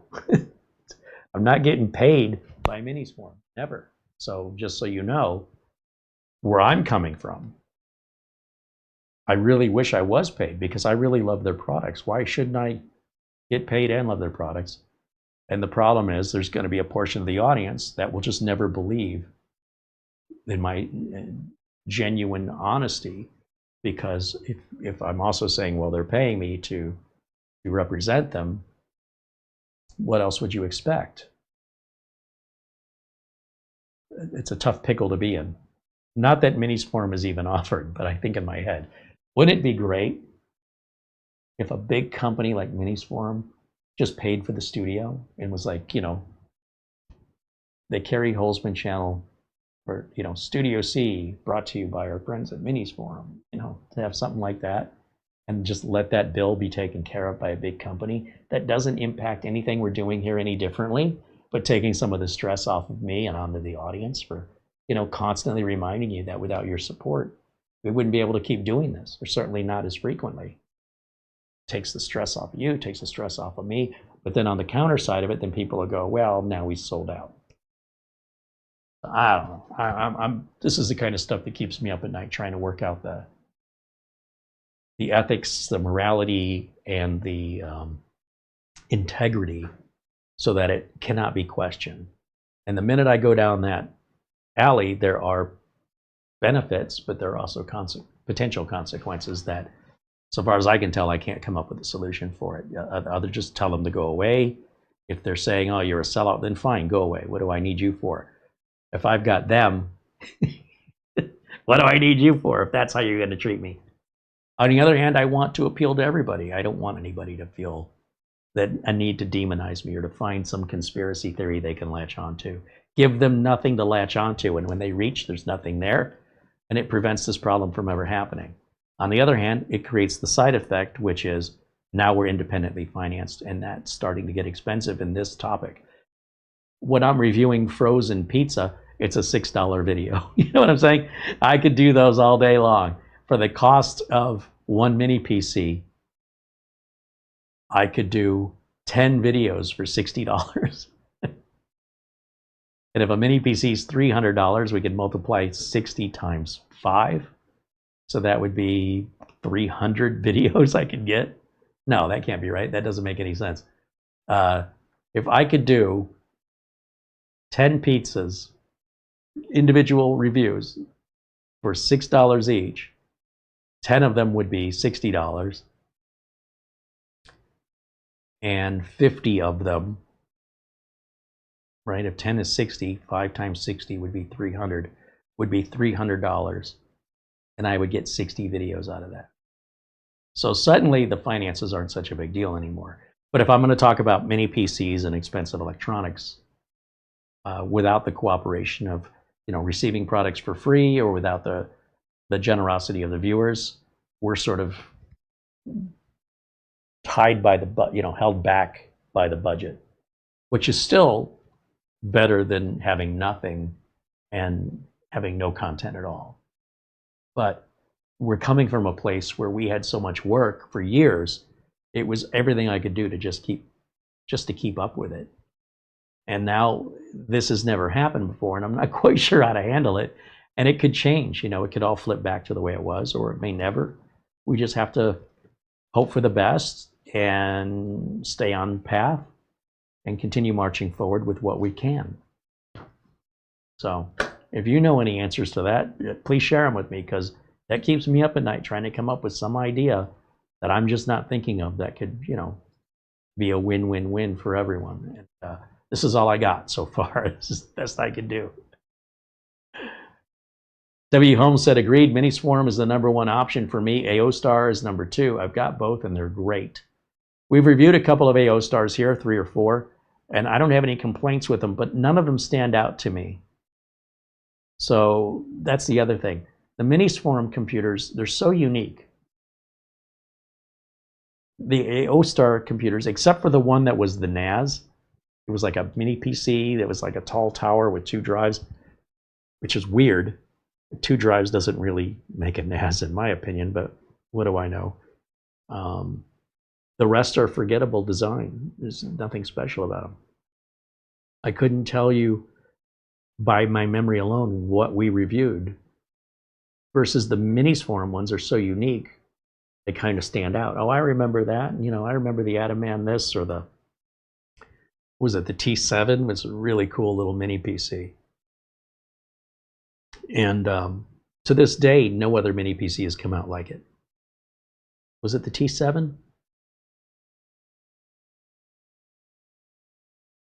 And even by today's standards, that mini PC is probably 3 years old. It still looks like $1 million. It still stands out as... Let me just get it. I'll show you. I know I've got it on a shelf over here. They only did this design once. And that's the other thing I love about Mini Swarm.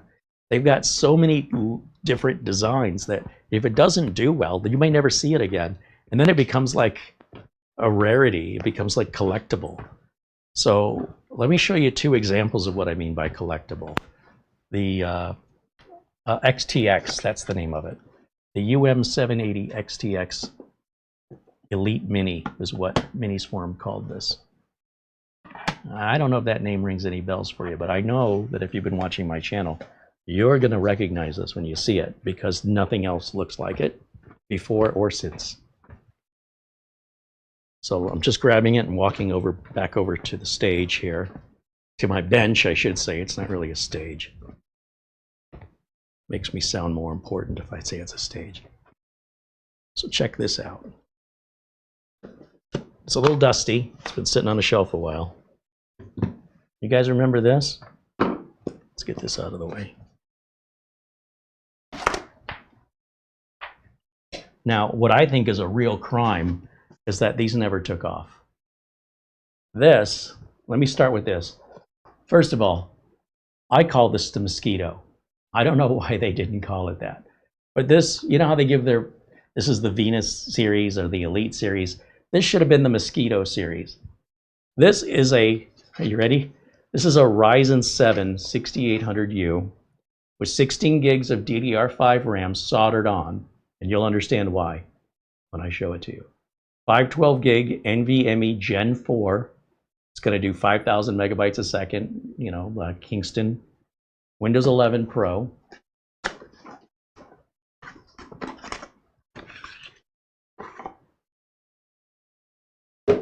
Are you kidding me?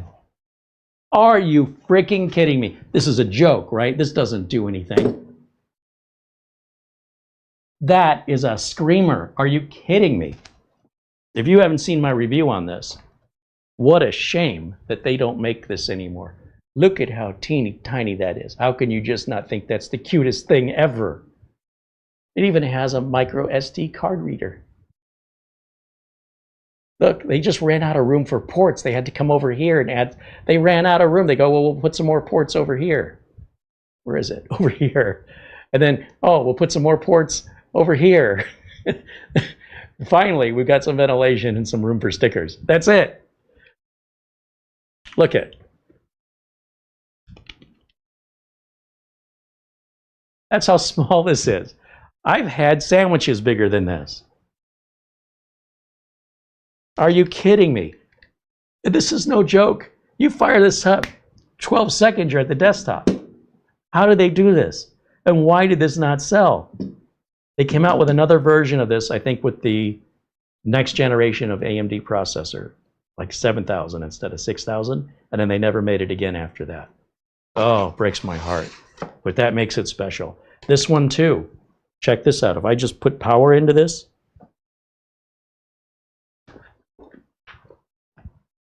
you could say, oh, Ace Magic and AO Star, they make little machines like that. Not with that level of processor, they don't. Check this out. So I'll just plug it in. And these are our ports here. This is the XTX model, which again, they only did this kind of once. And they printed out a little a film that goes in here with my logo. I'll never sell that. That's got my logo on it. You need special equipment to print that out. They did it for me as part of the promotion. And again, they didn't pay me anything for it. But the specs on this are insane. Let me plug it in just to remind you the exact amount of power we're dealing with here. Because this is likely more powerful than the desktop you're using right now to watch this video. This thing is insanely powered. It's also whisper quiet. And I think you can buy these on their refurbished side. The only downside of buying from Minis Forum's refurbished store is if the mini PC comes with any sort of a stand, they're saying they're not giving you the stands on any of the refurbished models. I don't know why. Maybe they don't have them and they can't get them. But the stand is an option. You can live without it, especially for the price savings. Let me plug the keyboard and mouse in. And I should probably plug internet in there.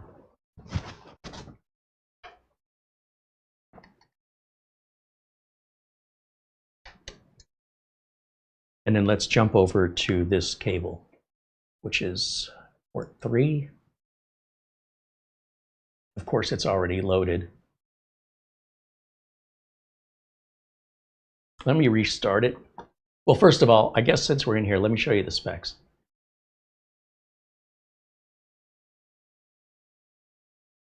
This is a Ryzen 7 7840HS with 32 gigs of RAM.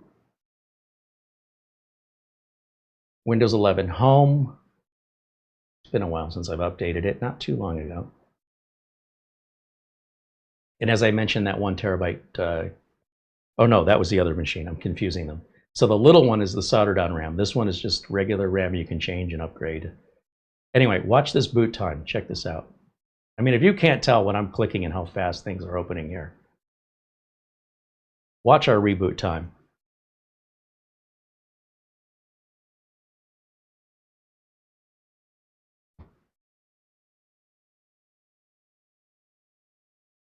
Restart anyway.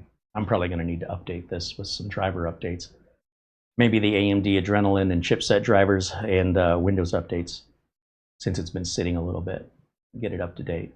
But let's check out this reboot time. There's your logo. There's your toilet bowl spinning, flushing. And here comes the desktop any second. There it is. And it's whisper quiet. And look at how cool it looks on the desk. Oh, out of that. Don't want. And skip that. Finally, at the desktop, which I think is defaulting to 4K.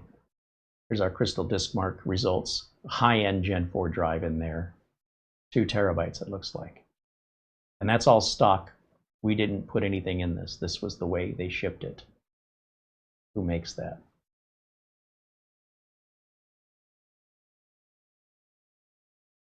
Oh, we must have put a phasing in there. I take it back.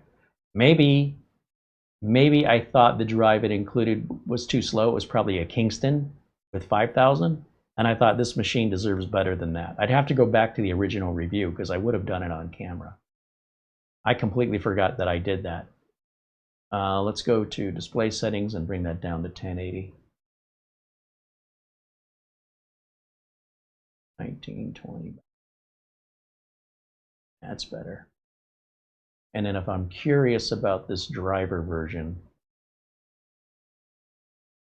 it says it's up to date. Manage updates.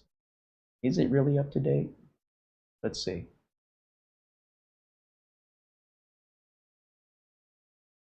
New version available, new version available. See, it lies. It lies. That's why you can't believe any of this automated stuff, folks. It's pretty standard.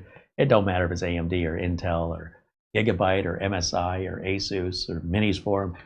You've got to manually check and not trust what you're seeing. You don't have to do it every day. You don't have to obsess, but just every once in a while, you got to check in. You know, when the kids get real quiet and you realize, why are the kids so quiet? Time to check in, right? Just make sure. Are they doing something they're not supposed to be? That's all you got to do. Sometimes you'll find out nothing's wrong, and other times you're like, oh boy, I'm glad I popped in to stop this from going any further, right? You can't just leave it on auto and they'll be fine. In the meantime, do you smell smoke? All right, so while that updates, let me get back over to camera one. And of course, you can see this is the machine we're on here. And if you want, I'll plug this in and show you how fast this little bugger is. This is insanity.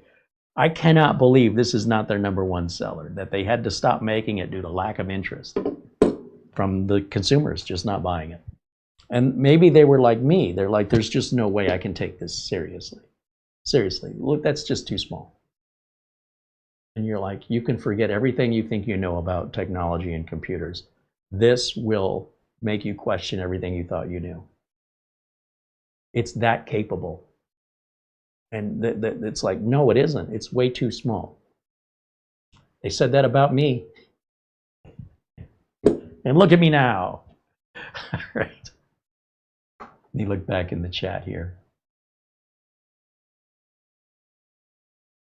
W. Holmes says that Ultra is wicked tempting. Oh, I know, because we bought one. We bought the Ultra 5 because we already have the Ultra 9 version, right? We bought the bare bones and we put it together ourselves. And then Minis Forum said, would you review one where we've already got the RAM in it? And it's like 192 gigs of RAM. I mean, I don't need that. What am I going to do with it? If you're a developer and you're using AI and you're a coder or something like that, that really comes in handy for LLMs and other development type work. It doesn't come in handy for me. I'm not using 32 gigs of RAM on anything I do, video editing or anything. So I'm like, I'll take it and I'll review it, and it is impressive. But to be able to get the Ultra 5 seems much more appealing to my audience. If I show you the top of the line flagship, most expensive model, of course you're going to like it, and you probably can't afford it. So the reason I went and I bought the Ultra 5 is we've never done that before. It's going to look exactly the same on the outside as the Ultra 9, but it's half the price or a third of the price when it's bare bones. And probably much more realistic for the average viewer to be able to find appealing and affordable without going, all the way extreme like that Ferrari MSO2 Ultra 9. Ultra? I was just going to check Amazon here to see when am I getting it. Now that you mention it, I think it's coming today. I do with my Amazon page. Okay. Tomorrow. We'll have it tomorrow. Of course, we're not going to do that video review tomorrow. We're going to do the good Tico. But we'll stick it in a stack. Finally, I'm getting a little stack. So we have more things to review.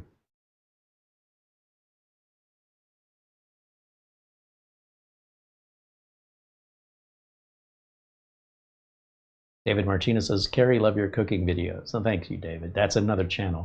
That's just something I do to blow off some steam, not to make a pun there, but yeah.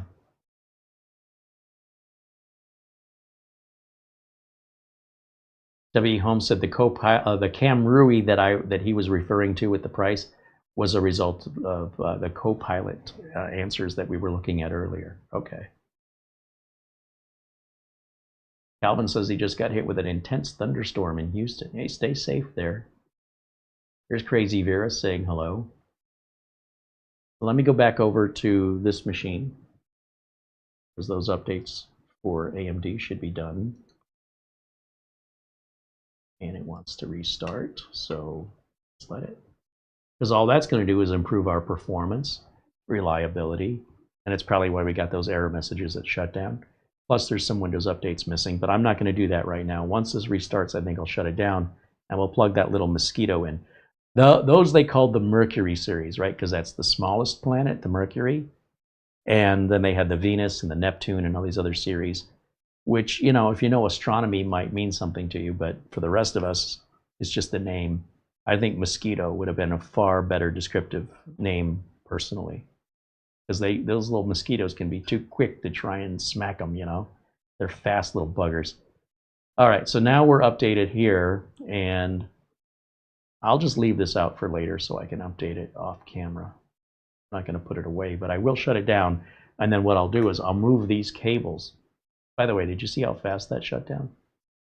This thing is crazy good machine. Let's take the HDMI and plug it in over here.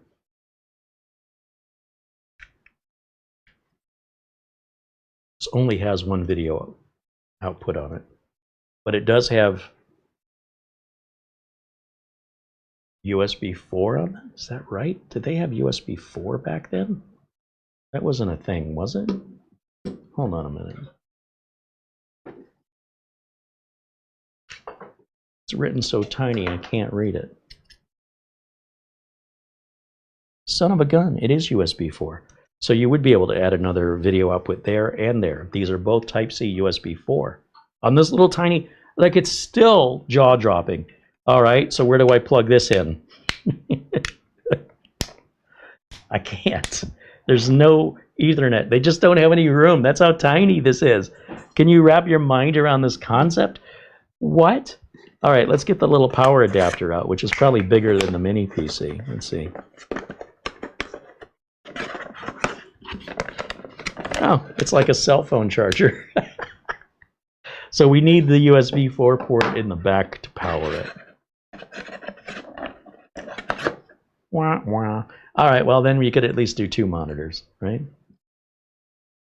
Or you could have one of those monitors that has USB-C power out, and from the monitor, plug the monitor USB-C into this, and it would power this and act as a monitor in the same cable. That's an interesting idea. Yeah, this is just a cell phone charger. I don't know how many watts this is. And it's a very short cable. I don't know how I'm going to plug this in. This is going to get tricky. Let's see. How am I going to do that? I also need the dongle for the keyboard and mouse. And we'll put that over here. And as far as my Ethernet, you know I'm going to grab my little USB Ethernet adapter. These are like 15, 20 bucks on Amazon. Because otherwise they're expecting you to use on Wi-Fi, which I would if I wasn't live worldwide on camera.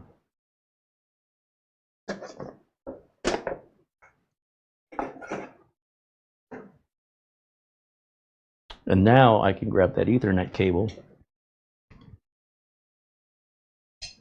and plug it into my USB adapter. And when I turn this on, yeah, there's the green light that comes on. And then let's switch over here. And let's see how this thing boots up. By the way, no fan noise. Doesn't sound like a buzz or anything like that. And it hasn't been turned on in a while, so I'm expecting this to just take a minute. And we should get the Minis Forum power on self-test. There it is. There's the toilet bowl flushing.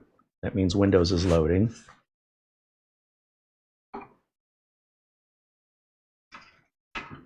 And keep in mind, this hasn't been turned on in some time. So that first boot up may take a little bit longer than what you might expect, but it's pretty damn quick and it's quiet. And the specs on this, I mean, I read them out loud, but let's just make sure everything matches. We'll come over here, right click, System. AMD Ryzen 7 6800U, 16 gigs of RAM, Windows 11 Pro, 25H2. Builds a few versions behind, but because I have that Ethernet adapter, oh, same thing over here. I bet you this is out of date. Let's bring up the AMD Adrenalin software. And it says current. Now you see it doesn't say check for updates or nothing. We got nothing here. So the AMD Adrenalin software is not consistent in the interface. I have no idea how to check for updates on this. I don't think you can. As far as I can tell, it's not possible. So the only way I know to fix that is to just manually replace it. AMD Adrenalin.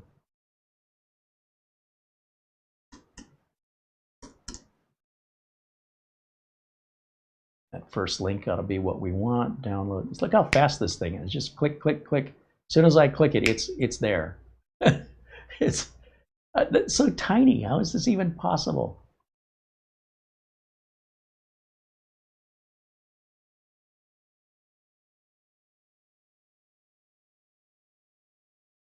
There's our Adrenalin software. Let's install it. See what it says.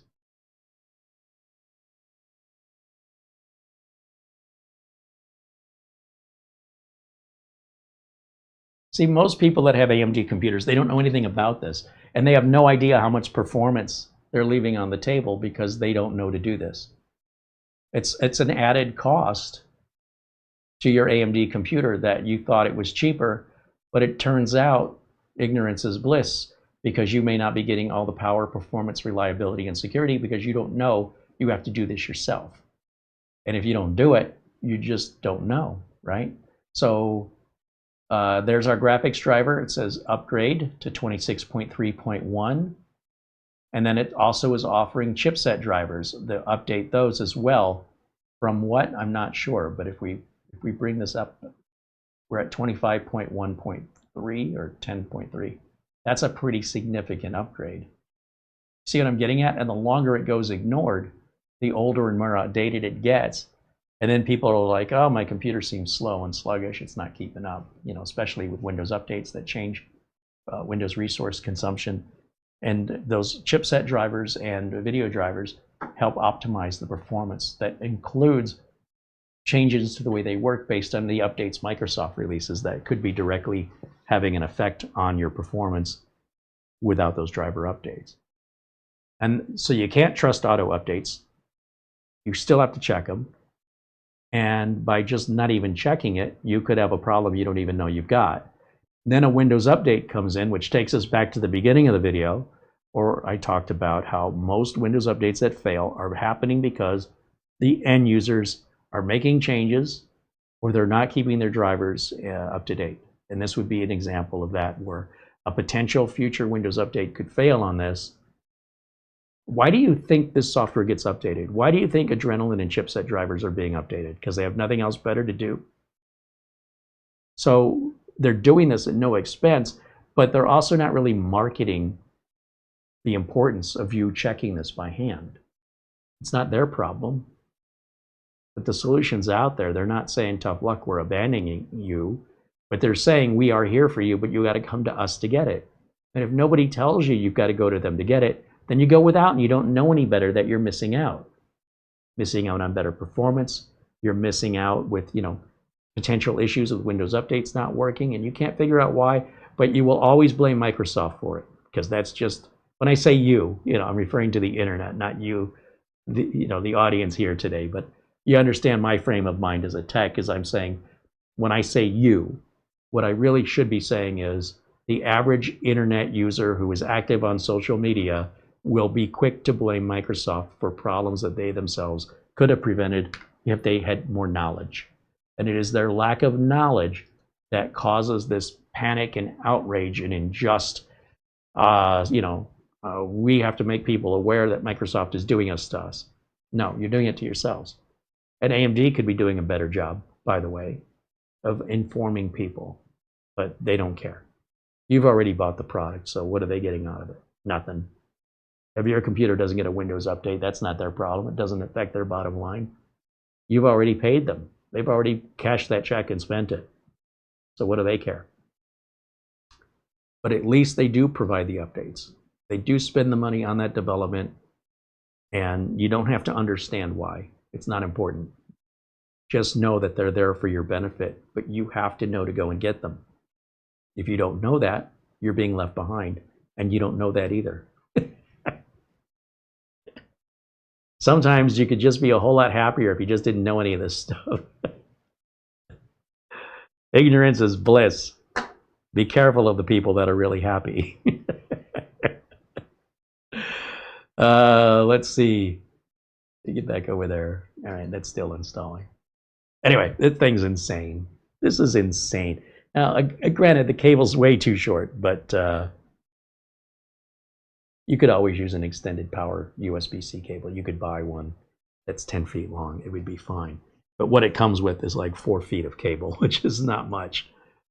But isn't that insane? And what's more insane is, how did this not take off and become successful? As far as I know, Minisforum only made 2 of these, this version and the other version with a next generation CPU. And that was it. They pulled the line. They don't do it anymore. They also pulled this one. As far as I know, they don't make this anymore either. I think what Minisforum does is they have a lot of ideas. They build them out. Some of them, I mean, imagine the ideas they're turning down.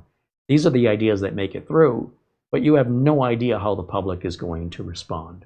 Is this going to be viral and everybody's got to have one? And you send the units out to YouTube reviewers. It's the cheapest marketing you could possibly do. And you're targeting the audience who are watching those YouTube content creators are likely the people that are the audience you would be targeting your marketing to. But television and radio don't give you that kind of marketing unless you're broadcasting a commercial during a radio talk show on technology. You know what I'm saying? So YouTube's a bargain for companies to get exposure. And if even that doesn't work for them, you just go, okay, that product doesn't work. Like in this case, just cancel it and move on to the next idea. And I'm sitting here just slack-jawed going, how did this not work? How is it possible people weren't snapping these up? Sometimes things don't make they don't make logical sense. It's just probably more emotional. People probably, if I had to guess, said there's no way I'm taking anything that little seriously. And some people would say that's too easily. Someone could, if I put that on my desk, someone could unplug it and stick it in their pocket and walk out of my office with it and wouldn't even know till I sat down at my desk and I had nothing on my screen and went, wait a minute, where'd my computer go? And then for that reason, we won't have them. They're too easily stolen. But I think this does have a Kensington lock port on it. Yeah, it does. So you could steel cable this to a table leg or something so that no one could steal it. I've never met a customer who ever did that. I think they think it's a pain in the butt and it looks ugly and they won't do it. And that may be a reason why they didn't buy it. But I think overall the reason they didn't buy it is it's too small. One of the things I liked about having a Mini Cooper, when I had my Mini Cooper, was the bumper sticker that says, I drive a Mini Cooper. What are you compensating for? Don't let the size of that car fool you. It is comfortable. It is spacious. It doesn't make any sense. But you wouldn't even know you weren't in a nice BMW standard size being inside of that car. Fits. You fold the rear seats down, open the hatchback. You can fit all kinds of luggage and stuff in there. No problem at all. And you get a supercharged, lightweight car that you look at the horsepower, you go, that's not a lot of horsepower. It's not a lot of car. So Mini Cooper with 300 horsepower would probably be like a Dodge Charger with 650 horsepower in performance and acceleration. Because the car is so much smaller and lighter, it doesn't need as much to get it going. And it'll give you 28 miles to the gallon or 32 miles to the gallon. Well, it doesn't. And it's comfortable. And it's roomy. You're like, how is this possible? If you're familiar with little economy cars like the Honda CRX, it was like driving a shopping cart. It was rickety and sketchy. It felt like bolts were shaken out of it. Not a good car. Even for a Honda, that was not a good car. And then, other miniature cars like the Yugo or, they just have a bad reputation. And I think mini PCs also, that same sort of stereotype exists. And I don't think they could overcome it with this. Despite that it shatters every stereotype of a mini computer being weak or underpowered or noisy and buzzy, running hot. No, they didn't do that. So they did it right and it still didn't succeed. Why?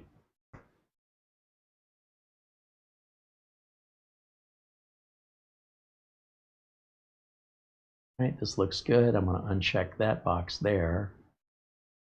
Close that. Doesn't want to reboot.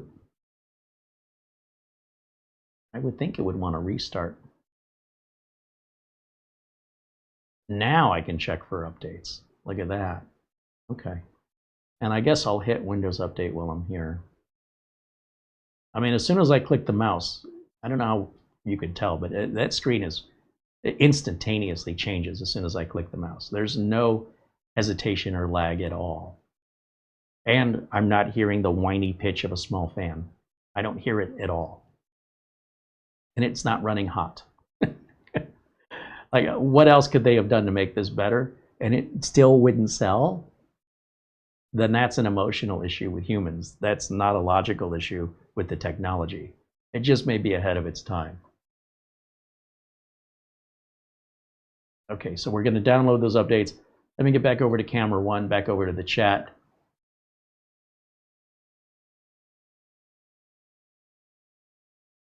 Mark Gaines says, Carey, since I connected my Corsair iQ Link all-in-one to an internal powered USB hub, it's been running great with no issues. What is an internal powered USB hub? What does that mean? Are you talking about directly on the USB port pins on the motherboard? Or are you specifically talking about a USB hub that you've put inside of your case? Help me understand what that means. Because typically, if I'm remembering correctly, most of these all-in-one water coolers with the screens usually plug into their own proprietary controller that controls the fans. And then that controller plugs into your motherboard's USB port and may additionally also require power from your power supply. Were you not hooking it up that way for some reason? You weren't plugging the screen on the cooler into the fan controller? And the fan controller didn't have its own power? Because that fan controller is a powered USB hub that's included, so you don't have to power it with a separate powered USB hub. It's already in the box. Help me understand what you did, because you shouldn't have needed to do that. That's what the fan controller is supposed to do. And that's why it has its own power and its own USB to your motherboard, not the water block. The water block and the screen should all be connected into that fan controller.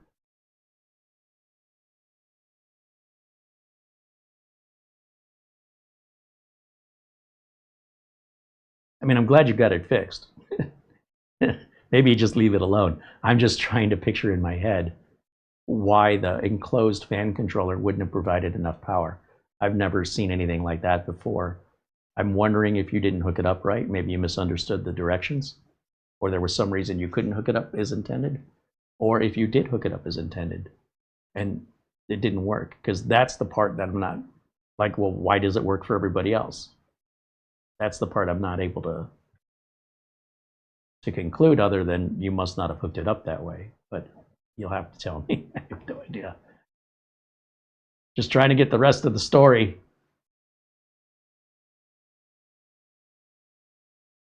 So I'll let this do Windows Update. Since I got out of the box, I might as well update it. And then when that one's done, I'll do this one next, and then I'll go back on the shelf.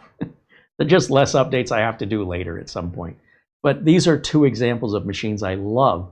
They have no competition, no clone, nothing similar to them. And it's just two models of Miniswarm out of dozens we reviewed here over the years. And so if I seem really enthusiastic about them, why wouldn't I be? Who else can we compare them to? They stand alone. Until some competition comes along, at least in the sense of trying to duplicate what Miniswarm is doing, that does not exist.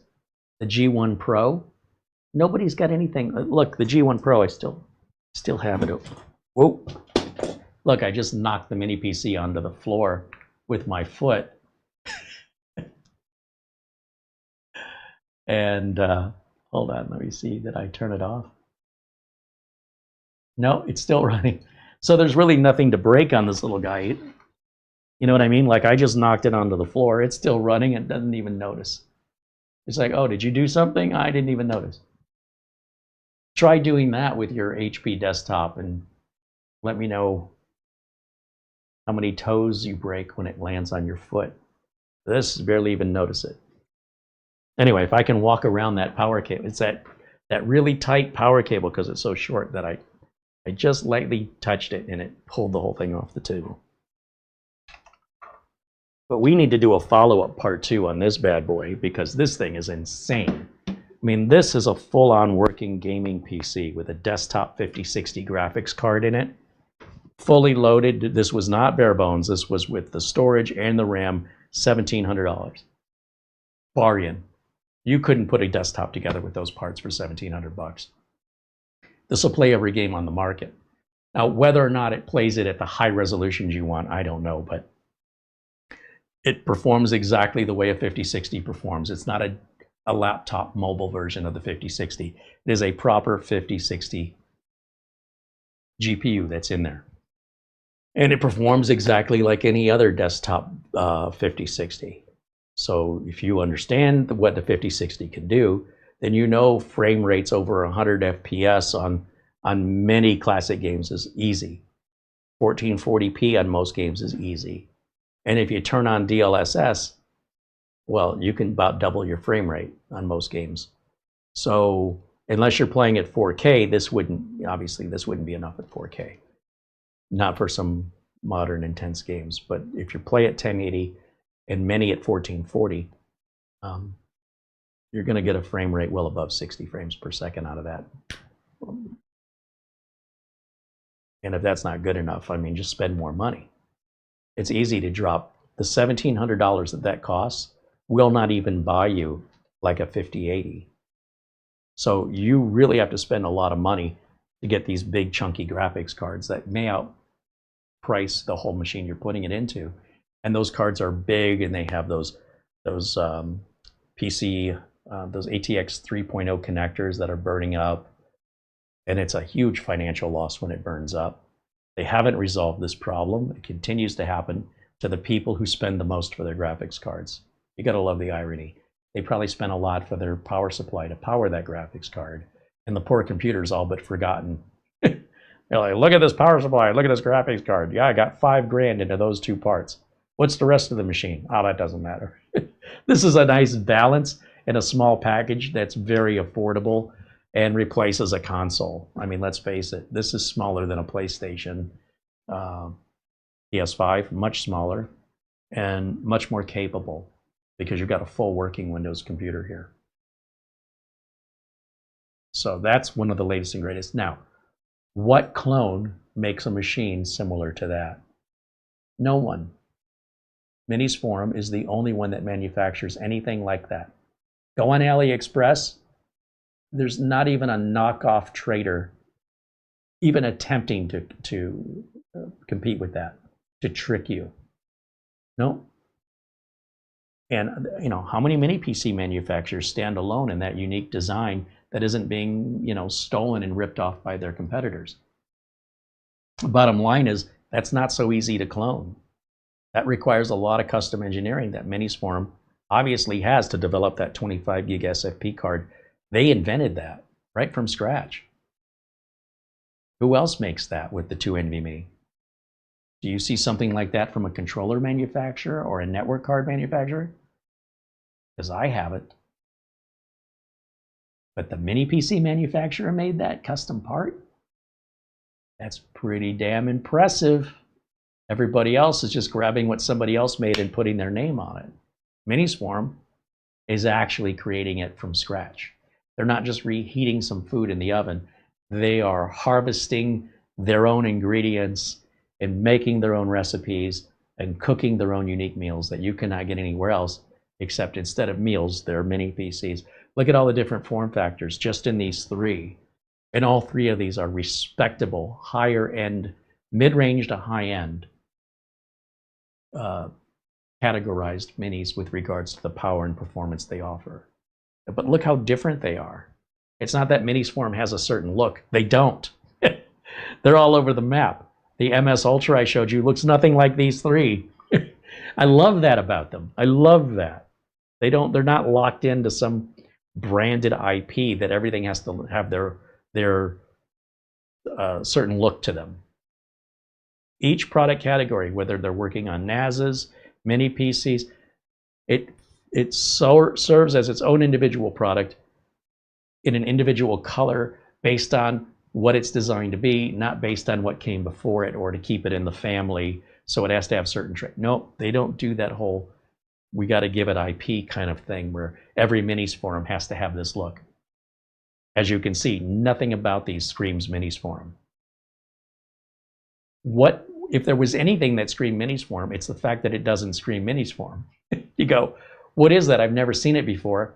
I've never seen anything like it. It's probably a Miniswarm. So it's the opposite to get to the same kind of, identifier. Let me jump back over here real quick and see how that's progressing. Oh yeah, that's going to be a while. So I think that'll probably wrap it up. We'll let that run, and it'll go back in this little teeny tiny box over here. This we'll do a part 2 on probably next week. This one I'm going to update, put it back on the shelf. Tomorrow, the good Tico, which is bare bones, we're going to take a look at that. And, could be a treasure, it could be trash. The good news is, if it's trash, I've got 30 days to send it back to Amazon for free for a full refund. And if it's treasure, might be something worth considering for both of us to solve, in my particular case, some clients wanting Intel-based mini PCs. They don't want to spend a lot of money, and they don't want to buy the budget ones, right? So this could be a nice mid-range computer at a really attractive price. Or it could be terrible. So I hope you'll tune in tomorrow, 1 o'clock, as we evaluate the unboxing and populate it with RAM and storage, load an OS on it. Microsoft did update the media creation tool to include the latest April updates if you make your ISO image with it. They just did it yesterday, but they didn't change the version number.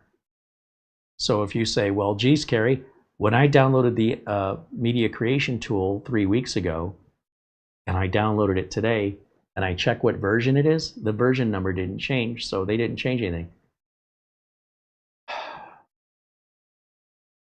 I don't know why they did that. They majorly changed it, but they did not change the version number. It should at least go up by 1 digit, right? There's been a modification. They did not record that in the model, in the versioning. And they're pretty quiet about doing it. They don't make any announcement. So it has to be somebody like me telling you. So the other thing we need to do, and we'll probably do this on the Monday's member-only show, is we're going to verify that the media creation tool, when we allow that to create the ISO for us, we'll compare it to last month's ISO in size, and it should be a different size, probably bigger. What about the regular ISO that you can also download from Microsoft? That one doesn't get updated as frequently, but we can check it just to see. What's interesting to me is the updates came out on Tuesday, but the media creation tool didn't include those updates slipstreamed into the ISO creation portion until Friday, Thursday night or Friday. So it looks like you need to give it 2 or 3 days if you want to update your media to include the latest updates. But Microsoft doesn't say anything publicly about it that I can find. It's all done hush-hush behind the scenes, and somebody has to pay attention to it and let other people know. And so I mention that because it's something else that we're keeping an eye on month after month to see if Microsoft continues to do this, because they weren't doing this in the past. But I also would like to see the version number change. I'd like the website to reflect the version number so we don't have to download it each time and compare the sizes. But, you know, this is better than what it was last year, which was nothing, but it could be so much better. In the meantime, when we do the Good Tico tomorrow, I'll use my media creation tool that we updated last month, so it won't have this month's updates built into it. So what? But then on Monday, we'll update the media creation tool. Assuming everything I'm saying is true, we'll verify all of that first. I do believe it's all true, and then the media creation tool from that point will have the April updates already in there. At least the current April updates. It's not the end of April. Microsoft could come out with some more, and then those will be in the May ISO. Anyway, just so you know, if you like to keep a Windows 11 installer, the more you can get it already slipstream with updates, the fewer updates you'll have to do with a clean install. Like at this point, with the April updates already slipstream, we should only have antivirus updates and nothing else. So all that time we're sitting here watching updates install, speaking of which, see all that? That would already be built in on a clean install. We wouldn't do any of this. We'd just get antivirus updates, which are little tiny quick installs. And those come out frequently every day. So that's just a Windows Defender thing.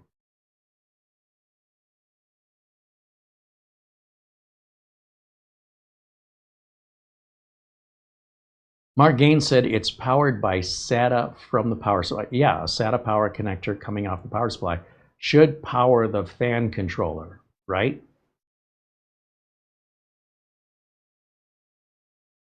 He said it's only the screen that's connected. He continues, I did some research, and using AI, this is what AI told him.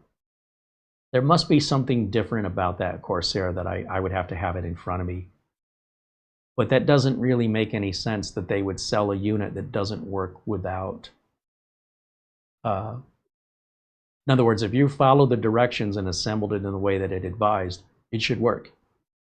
And if you have to circumvent or modify those directions to make it work, then how the hell is support dealing with all these calls?